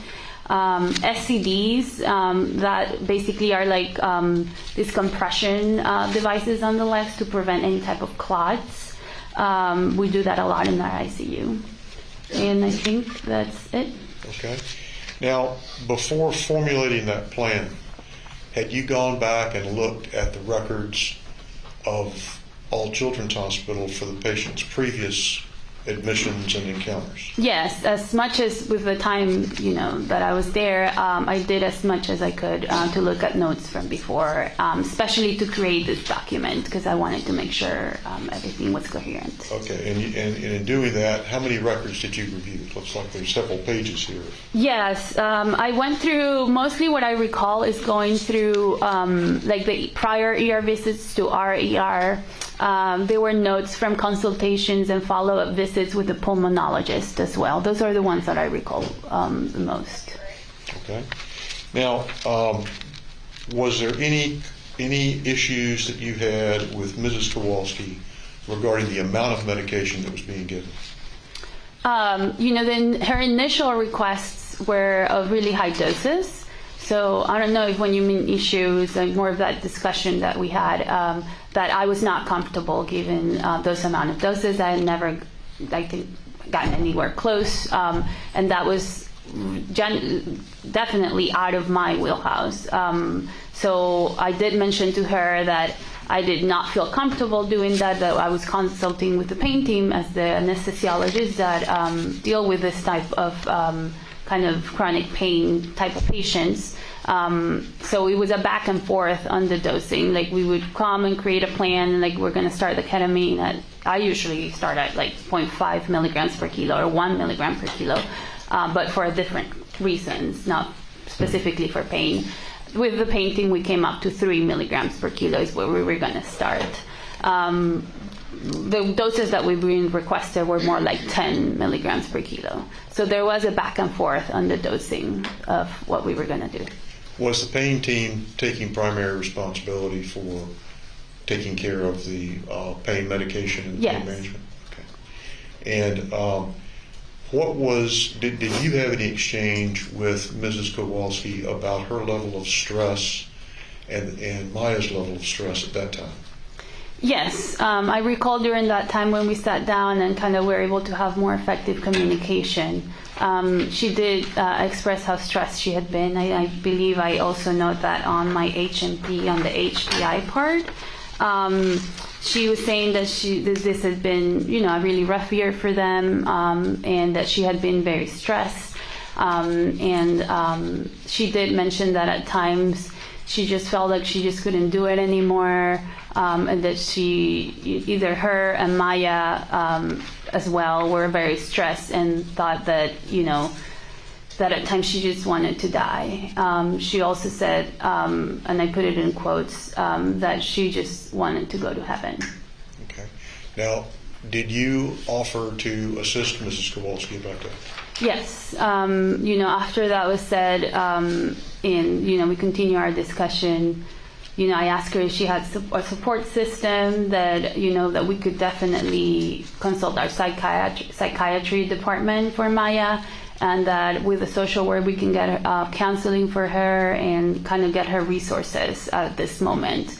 And she, when I said that, she said, no, well, I'm okay now. I'm not thinking about that right now.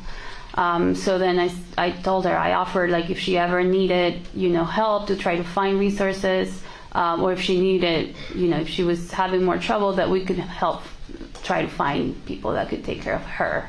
But definitely for Maya, that even more reason to get psychiatry involved. So you couldn't take care of Mrs. Kowalski, but you were offering to do so for Maya. Yes, but I did offer to get her resources and, kind of names of where to go for her. Do you have any other recollection of what occurred on this Friday, October 7th, 2016? No, my recollection is more of personally, I wanted to make sure that there was a consistent plan that we would all follow with all of our team. I usually, like I said, sign out to the night team about 5 p.m. We start our sign out process. It's about like an hour because it's about all the patients in the ICU.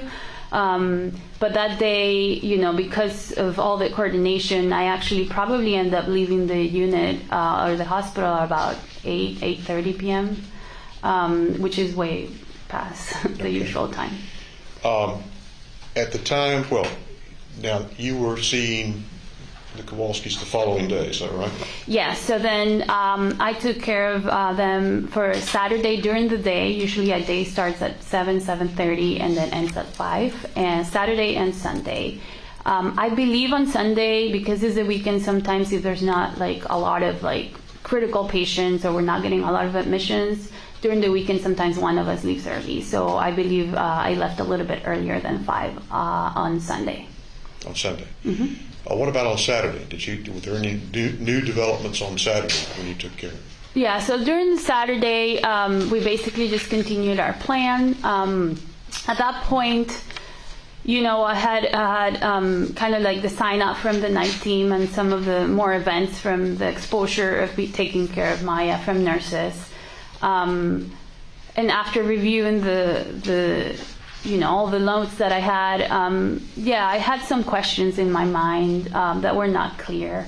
I had questions about a lot of like the home therapies that Mrs. Kowalski had mentioned that she was doing like IV fluid infusions at home, that she would do them herself, and also IVIG. And so when I went into a lot of 39. We just had an objection from Mr. Anderson. Objection moved to strike. He said 39, which means this would something that fell under the dependency court hearing. Probably something about the home therapies. Hippo Lover says this is the one texting about with Vos about ketamine girl text, and the one sitting in court every day.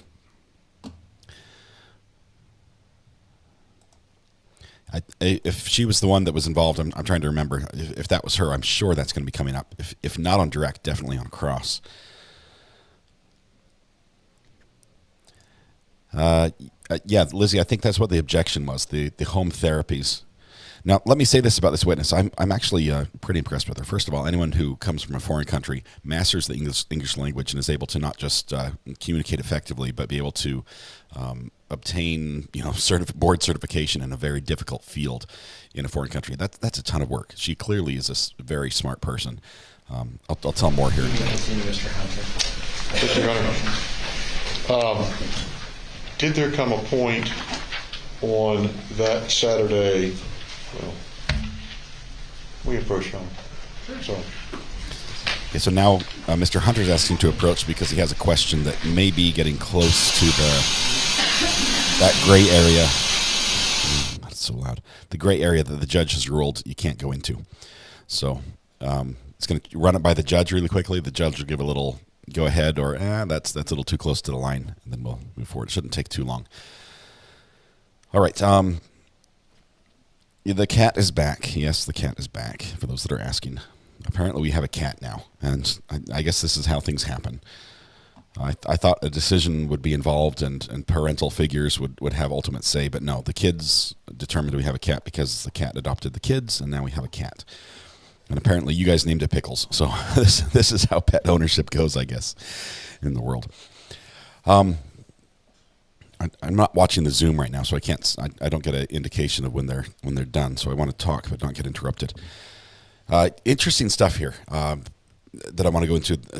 This is a very much a good witness for the defense, but she said a couple key words that I think Mr. Anderson needs to pounce on and capitalize on. And some of them were her recounting of Maya's condition when she first showed up, that she was screaming in pain. That she said we didn't know what to do and we were confused. We're trying to analyze and say what the problem is. We're trying to put these monitors on her, and she's screaming, "You can't touch my arms or legs." And the mom's able to rub her back, and we don't understand why. And clearly we know from Maya that we've heard that it was her arms and her legs predominantly is where that she was experiencing that CRPS pain. Where the mom knew that the back was an okay place to touch to console her. So interesting testimony. Let's see how he gets into this on the cross. But still more direct first for Mr. Hunter. You continue, Mr. Hunter. Thank you, Your Honor. On Saturday, October 8th, did there come a point in time at which you called Dr. Sally Smith? Yes. And did you call Dr. Sally Smith as a consultant? Yes, I called her to ask her questions. Okay. Thank you.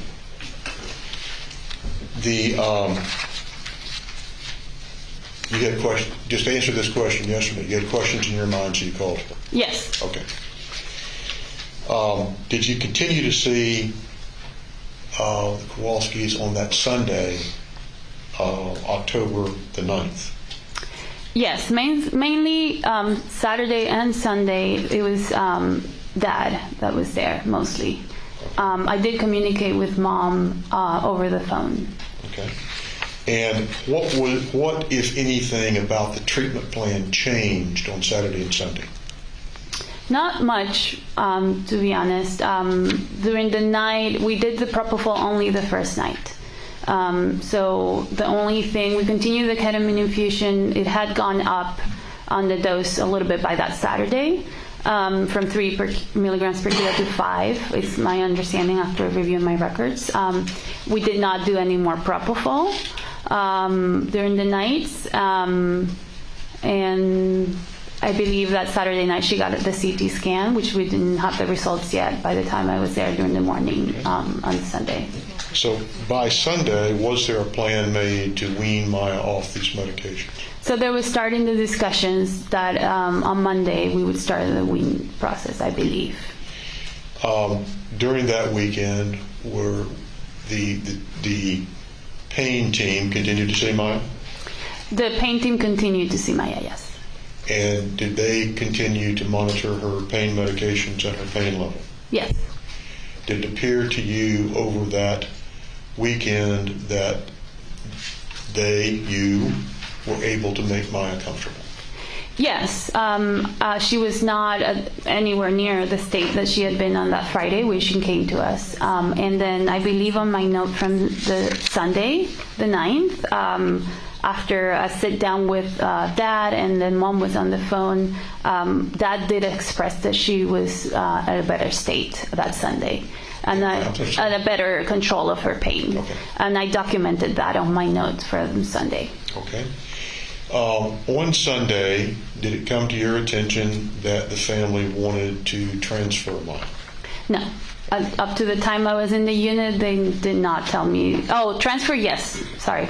Okay. Transfer, yes. Okay. They didn't say that they wanted to leave, but and what did you attempt to facilitate a transfer? Yes. The process, especially during the weekend, can be a little bit, kind of complicated. But I did call Nemours and started that process to be able to get connected to the physicians that would be able to accept Maya and transfer. Okay, were you able to reach anybody on that Sunday? Not just the transfer center from Nemours. I did not personally speak with any of the physicians at Nemours. So were you able to do anything in terms of facilitating the transfer that weekend? I just initiated the process, but I personally wasn't able to do anything past that. Okay. Now, you were on, we talked about October 7th, the Friday, October 8th, the Saturday, October 9th, the Sunday. Mm-hmm. Who did you hand over to, so to speak? So that Sunday evening or early nighttime, I contacted Dr. Michelle Smith, who was taking over for that Monday. Okay. And then whatever time I left the hospital, I signed out to the doctor that was staying. And who was the pain team that you worked with over that weekend? Mostly Dr. Jenny Dolan is who I recall, with her nurse practitioner. It's who I had my direct interactions that I recall. Give us what we want. Okay, we may be up to cross. Antihistamine fund for RA. Thank you very much, John. You guys are crazy. Allergies, very, very strong allergies in the family. I'm not sure if the cat can stay. We're still actively looking for its real owner. Two other matters. During the weekend, during this weekend, was the diagnosis CRPS from an outside physician? Yes. Okay. And you also had concern about pain all over and abdominal pain, correct? Yes.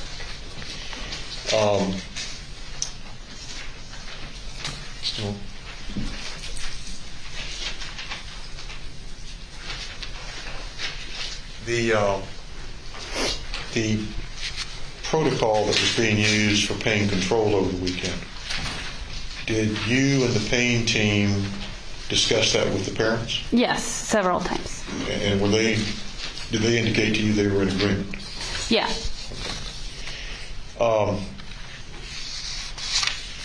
After October 9th, did you have any further contact with the Kowalski family? No. Were you ever involved in Maya's care after that date? No. Thank you. Did I miss the last objection? Or did I get that on the counts? Can anyone tell me? And so no further care after October 9th for this one. Okay. All right, I think we're ready to cross, and I think we've got we've got Anderson up, ready to go.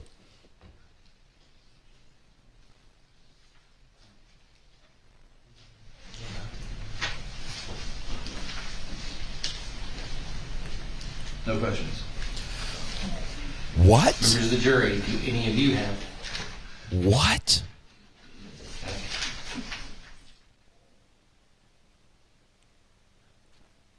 Writing. What just happened? I and the witness are floored. Her jaw literally dropped. Do not discuss this case amongst yourselves. Do not do the investigation. Receive no information. All right. He's like, the jury's going to do my job. I trust him. He needs to save time. Yeah, but this was, holy cow. Okay, I'm trying to get into Mr. Anderson's head just a little bit here, and try to figure out why he's, unless he honestly just, it did not occur to him previously. Okay, he is short on time, right? The judge knows he's short on time. The judge awarded him 4 extra hours, gave 4 extra hours to defense. Jury's out of our presence. Dr. Beatrice Sanchez is out of our presence. First question. In your testimony, you mentioned, quote, die, end quote, and, quote, go to heaven, end quote. It's the quote witness. May you please clarify who made these statements? 2, said within the same interview or over different meetings / conversations? 3, are these observations clearly recorded in the J. Hatch medical records? 4, are the records that would document these statements entered in evidence? 4, you testified you communicated with Dr. Sally Smith. Hey, Jules. What date and time? What documentation of, quote, contact was it in an email or medical notation in paper files or verbal with a written follow-up?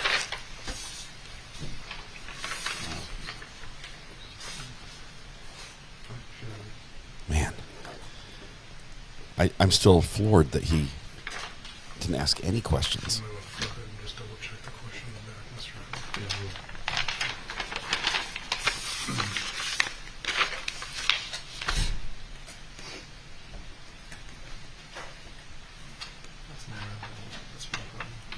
That's a pretty green drink there.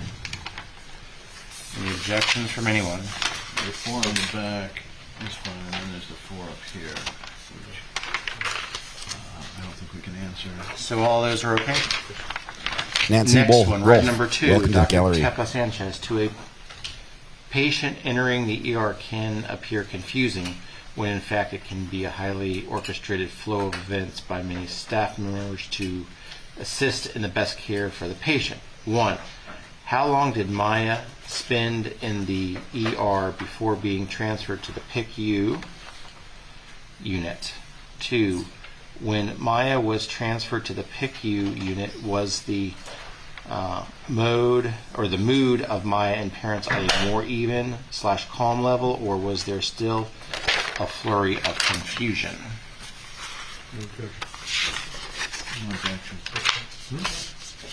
All these are coming in so far. No objections from either side. Yeah, we don't object to the 2 questions, Judge, to the inquiry. Yeah.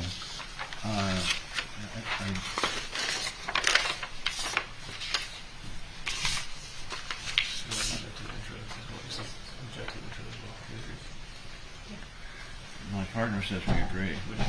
That sounds like I think that's what, 2 agreements today? It's a new 3? record. New high score. So I will not ask the introduction. Let's get 1. Okay, red number 3.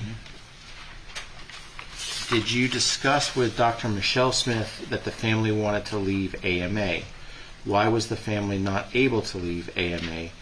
Isn't it protocol to chart, and you're charting the end of your chart being discussed with family or parents.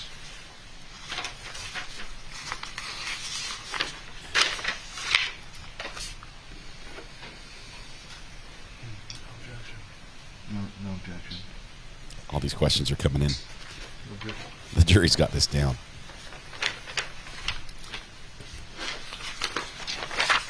Red number 4. If someone tells you they want to go to, quote, heaven, end quote, or, quote, die, end quote, did you report that to anyone to see if she needed to be placed on a psych hold if she is threatening that she wants to die? Could you have not called the police or security if you had concerns she was going to harm herself? That's red number 4. I think that's a witness who understands the implications of mandatory reporting rules.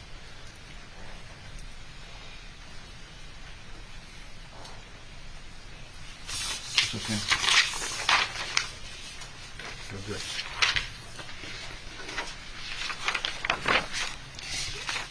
Good. Red number 5. Did the ER Dr. Behar Posey doctor mention to you or the admitting doctor her concerns of possible child abuse that she testified about in her testimony? Do you have that documented of the back and forth of the ketamine dosages of compromising the 1 milligram per kilogram to the 3 milligram kilogram? Will the jury get to see that? Okay. Hang on. I think the first question is dangerous. It invites a Chapter 39 response. So objection because it invites a Chapter 39 response. We're going to have to object to number 1, 2.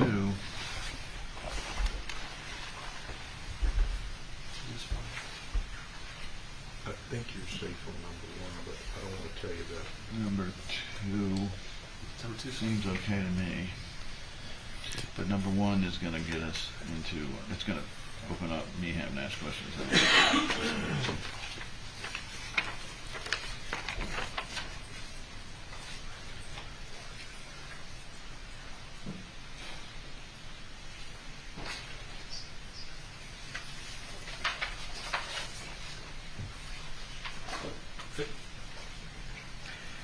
Do we have immunity for this call, Your Honor? Because if we do, I think it obviates the question. If we don't have immunity for this call, it might be something that is like. Well, the first question is the statement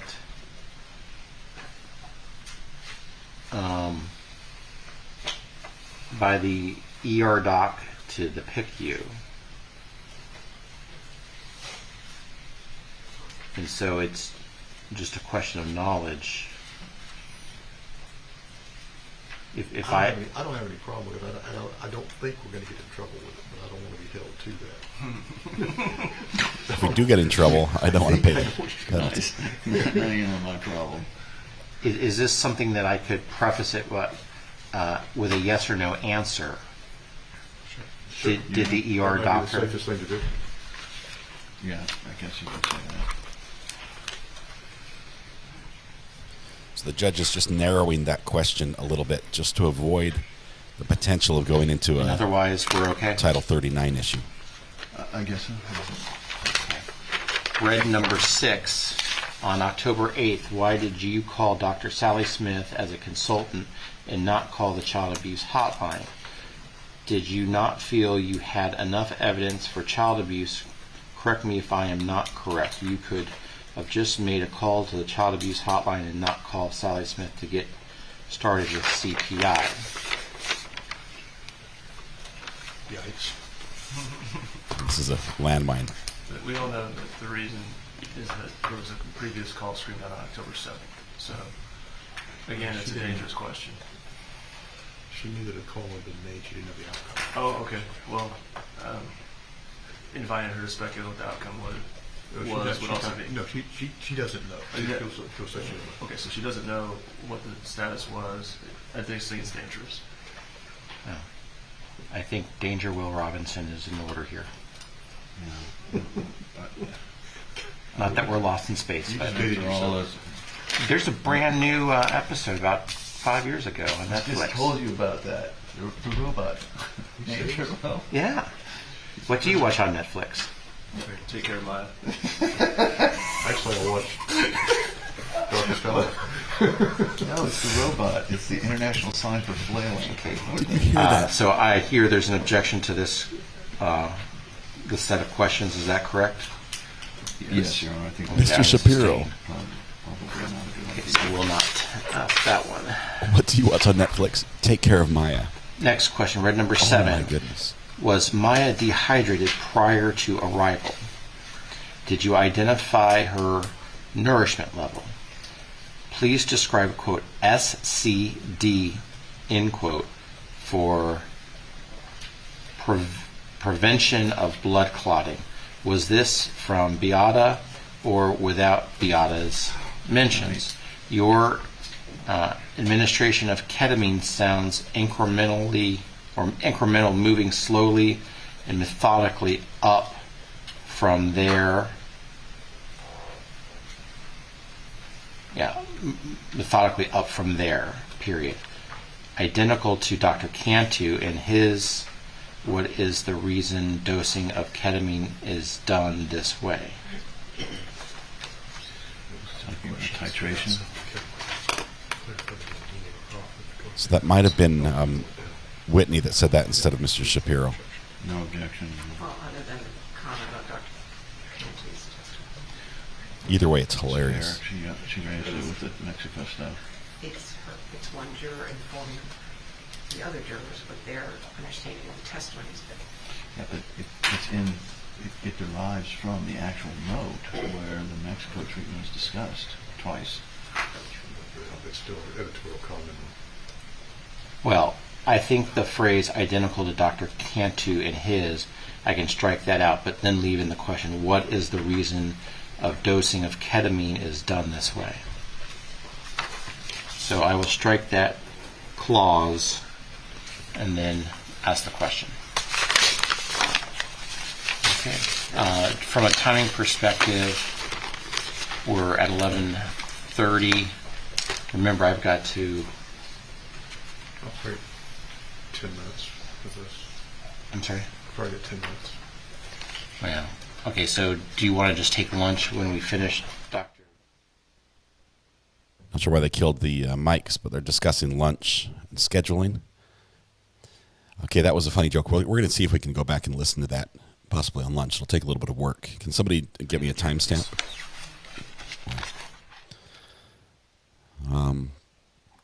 I just reference whatever the source is. All right, jury's coming back in. Amanda E. says, thank you so much for covering this case. Amanda, it's your birthday. It's your birthday today. Okay, let's see if we have time. The jury's really quick. I wish I could speed this up. Ready? Everyone sing along. We're going to sing to Amanda here until the jury comes in. Happy birthday to you. Happy birthday to you.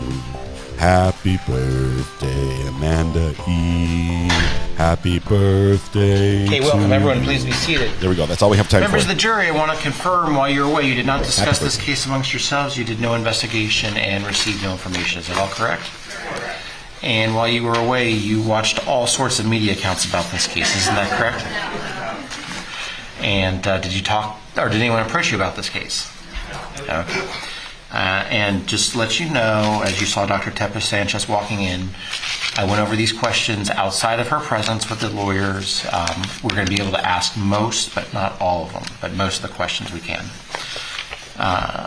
Dr. Beatrice Sanchez, in your testimony, you mentioned, quote, die, end quote, and, quote, go to heaven, end quote.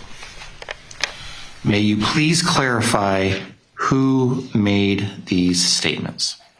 The mother.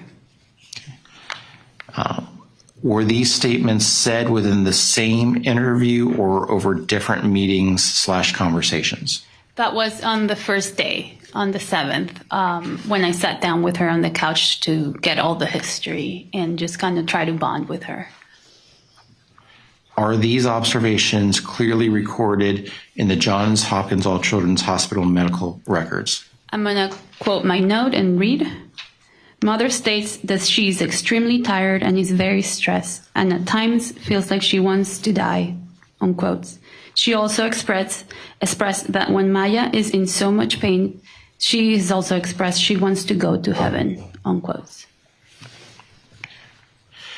The next question, are the records that would document these statements entered into evidence? The answer to that is yes. The next question, you testified you communicated with Dr. Sally Smith. What date and time? I communicated with Dr. Sally Smith on the Saturday, I believe was the 8th. And that was, I don't recall exactly the time, but it was probably after my morning rounds, after seeing all the patients. Okay. What documentation of this contact? Was it in an email or medical notation in the paper file or verbal with a written follow-up? It was a phone communication. The next question. How long did Maya spend in the emergency room before being transferred to the PICU? I honestly don't know. When Maya was transferred to the PICU, was the mood of Maya and her parents on a more even/calmer level, or was there still a flurry of confusion? It was, the mood in the room was very chaotic in the PICU. There was a lot of screaming and words that I won't say here, but just very kind of aggressive at some point. Okay. Now, this next question changes this, Dr. Smith. Did you discuss with Dr. Michelle Smith that the family wanted to leave against medical advice? No, because up to the time I was there on that Sunday, that was never brought up. The transfer to Nemours was what we were focused on, but I was never told by the family that they wanted to leave the hospital. So I didn't communicate that to Dr. Smith. Michelle. So the next question, if you know, why was the family not able to leave AMA? I don't know because I wasn't there. Okay, so the next question, we're not done. Isn't it protocol to chart in your charting at the end of your charting discussions with family or parents? Yes, usually if there's a sit down, we do a little bit more detailed charting, and it's on my note from the 9th, my progress note from the 9th. There is a summary of my discussion that we had. We call it family meetings, where we sat with Mr. Kowalski. Ms. Kowalski was in the meeting over the phone on a conference call type of thing. The pain team was there and all the ICU team, and it's recorded in my note.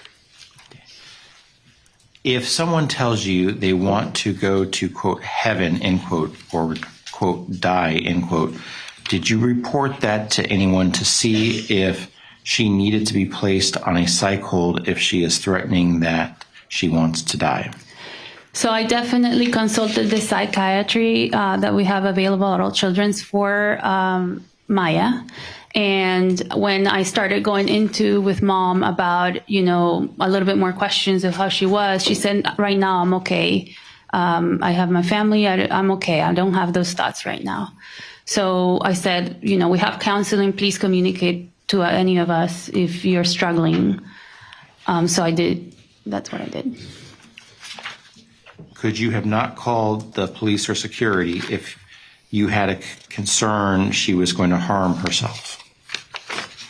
At that point, I would have probably contacted our social worker and kind of asked what the proceedings would be if we had significant concerns on mom, if she needed to be Baker acted, which is what usually we would do. But she was not my patient. She was the mother of my patient.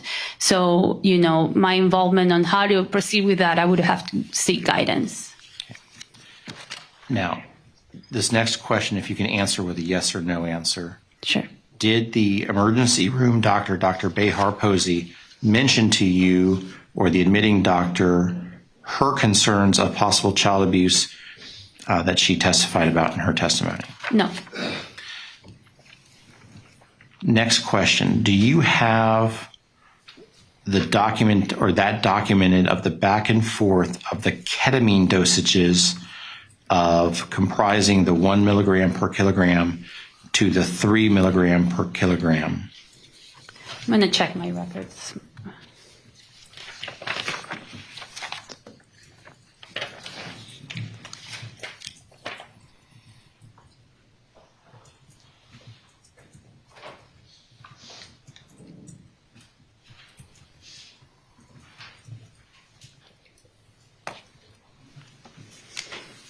From my HPI, I do say she states that at this point she's having a crisis and needs to be placed on an induced medical coma in order to break the pain. And then on my plan,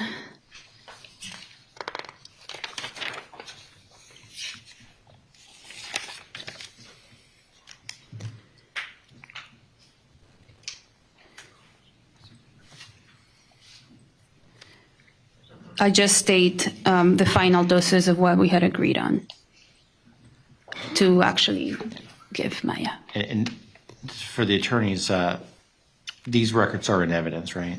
I'm sorry. Yes, yes, sir. Okay. So there was a next question is, are the jury going to be able to see it? Yes, these are in evidence. Okay. Next question. Was Maya dehydrated prior to arrival? By the time I saw her, she had already received some therapies in the ER, so I did not appreciate severe dehydration. Did you identify Maya's nourishment level? I did see kind of on my initial impression that she looked very thin. And, we kind of follow the weight. I did consult, I believe, well, it's standard of care. All of our patients get a nutrition evaluation. I honestly don't recall if that was done that day or the next several days. Okay. Please describe, quote, SCD, end quote, for preservation of blood clotting. Was this from Beata or without Beata's mentions? Most of our patients that are a significant size can get this. They're like a pneumatic, almost like socks. They compress your legs to prevent blood clots. So almost all of our patients that are in the ICU, we discuss every day if they need any type of blood clot prevention. These are the least invasive. There are medications that you can get for preventing, but these are the least invasive that are most effective. And some patients actually like them because it's like a massage on their legs, especially for the patients that are immobile and things like high risk, like having a central line or a port. Would put you at a higher risk. So we have our quality list that we go through every patient when we do rounds in the morning. And we go through all of this list to make sure that we discuss this with every patient that we round. And on her, you would see that was initiated because she was at a higher risk. Your administration of ketamine sounds incrementally moving slowly and methodically up. What is the reason of dosing of ketamine is done this way? So initially, like I said, what I'm used to prescribing ketamine are lower doses. So we started at the 3 milligrams per kilo per hour. Overnight, the night team, because of whatever concerns and pain, they actually did go up to 5 milligrams per kilo per hour. So usually we go by how the patient's responding. As we had gone up, make sure the vital signs and everything, all the organs are stable. And I believe that was the highest dose we provided her, at least during the weekend. Okay. That completes the jury's questions. Mr. Hunter. Yes, sir. Thank you, Dr. Sanchez. Let's start with the last one. You said that you had gone up, that's over the night, they had gone up to 5 milligrams per kilogram per hour. How long was that in place? Do you remember? The 5? Yes. I believe by the time I got there in the morning, that Saturday, it was still at 5. Okay. And I did not titrate it lower or higher for that Saturday and the Sunday, so the whole continuous time. Okay. And did you have an understanding about whether they were weaning down after that, from that point? I have an understanding that after that point, we agreed, and it's on my notes, that would be the max we would do. And then by Monday, it was going to start being weaned. Why was that the max? Well, it was at least way above what I was comfortable. We were really concerned about any side effects. And at the time, she seemed to be calmer. So we didn't feel like there was a necessity to go up and get closer to that risk zone if she was calmer. You mentioned that there was there were SCDs, and I can't remember what the acronym means. Honestly, I can't either. Something compression something. Dressing. These are basically compression socks. Yeah, well, yeah, they're mechanical. Okay. So they compress. And tell us why that was necessary, or why you did that.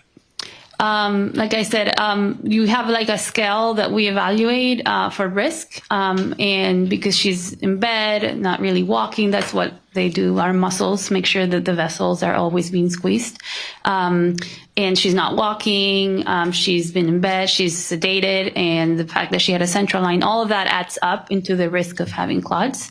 So we start that routinely on a lot of our ICU patients. Is that because of the risk of deep vein thrombosis, yes, or pulmonary embolus? Yes. Okay. To prevent. There was mention made of the exchange you had with Mrs. Kowalski regarding suicide and her feeling. Did you question her about that? Yes. I asked her, a little bit, like if she can elaborate more, if she was in distress right now, that we could help her. And then she said, no, I've had these thoughts kind of on and off. Right now, I'm okay. Okay. And did she express to you that she had a support system available? Yes. She talked a lot about her family and her church, that she had a lot of friends that were, supportive for them. Okay. So did you have any concerns at that moment in time about her mental well-being? Not at that moment. Okay. There was a question asked about the patient, the family's behavior when they came up to PICU. Yes. And you mentioned some aggressive speech. What are you talking about? It was Maya being 10. It just really stuck with me because she would curse, saying the F word, and just kind of towards me or the nurses. Screaming. At one point, she actually was spitting. So that was not something that we see in pediatrics. Okay. I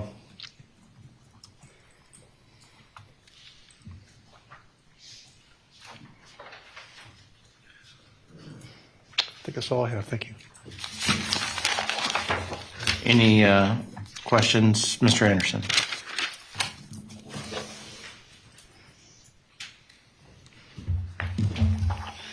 That must have been pretty amazing to you that a 10-year-old would drop an F-bomb and other things, right? I mean, it was surprising, yes. Okay.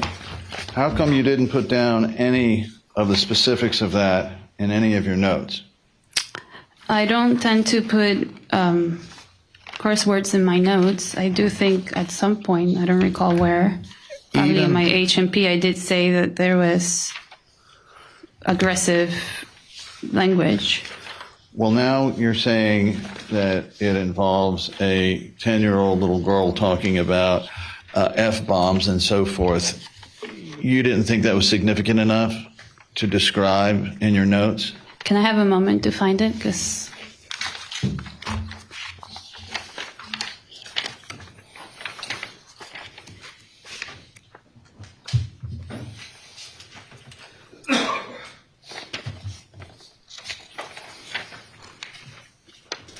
I don't think it's in there. I don't think Anderson would have asked that question if that was in there specifically.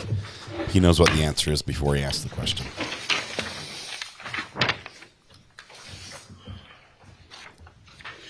Might be in my physical exam. Nice little hug from Mr. Whitney. It's after the abdomen on the physical exam. Very difficult to examine as patient refuses to be touched and mother does not want us to evaluate further unless she's placed on anesthesia medication. Then neurologic. She's very agitated. Eyes are open with intact extraocular movements. No focal weakness. The next period. Very aggressive with staff. Not able to evaluate deep reflexes. I think I just kind of summarized it on very aggressive with staff just because I don't. But you said nothing about what you testified here in front of this jury, did you? I just said very aggressive to staff. And to summarize all that, I don't tend to put specific bad language on my notes. Really? It's a document, so I don't. That's like offensive to you. It is offensive to me. Can we? Yes, I'm sorry. Did you finish your answer? Did you finish your answer about it being offensive to you? It is offensive to me. Okay, can we bring up 2175-004? Is this in evidence? Yes. It's in evidence.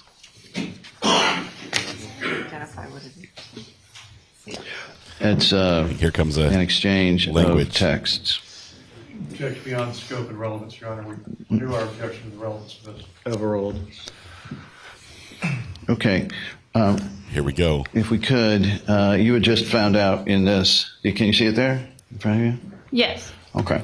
And you just found out that Ketamine Girl's mom committed suicide, right?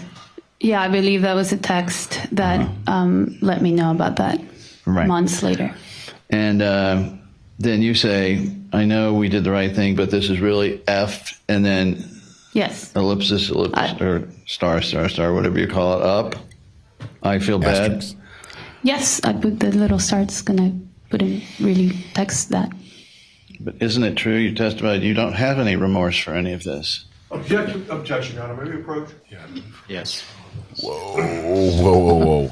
I think it's very possible. Had we been on the other camera angle, you would have seen Mr. Shapiro jump over the table in front of him. Very, very adamant objection there. I'm talking about it was a double objection. Okay, so he's trying to impeach the witness, where she's basically saying, I wouldn't put that sort of offensive F-bomb in my report. That's very offensive to me personally. And he's like, well, here's your text where you're like, hey, that's pretty effed up. And so doesn't that seem like, you're talking out of both sides of your mouth? And then he gets in here and asks that she doesn't have any remorse. Now this is going to be sustained by the judge, I think. I think it's going to be sustained. But wow, so very surprising. Mr. Anderson depended on, like, he wanted to do this all along, right? He wanted to do this, but he depended on the jury asking questions to get to this point. And I mean, there was the risk if the jury had said no questions, he'd be out of it. Okay, I'm going to sustain the objection. The jury is to disregard the question. All right, but you seem to be okay with texting the F word. To a friend. Right? To a friend. I even put the little stars because I don't like to. Well, and you talked about venous thrombosis. That's a blood clot in the legs? Yes, where they usually initiate in the legs, so that's why we target.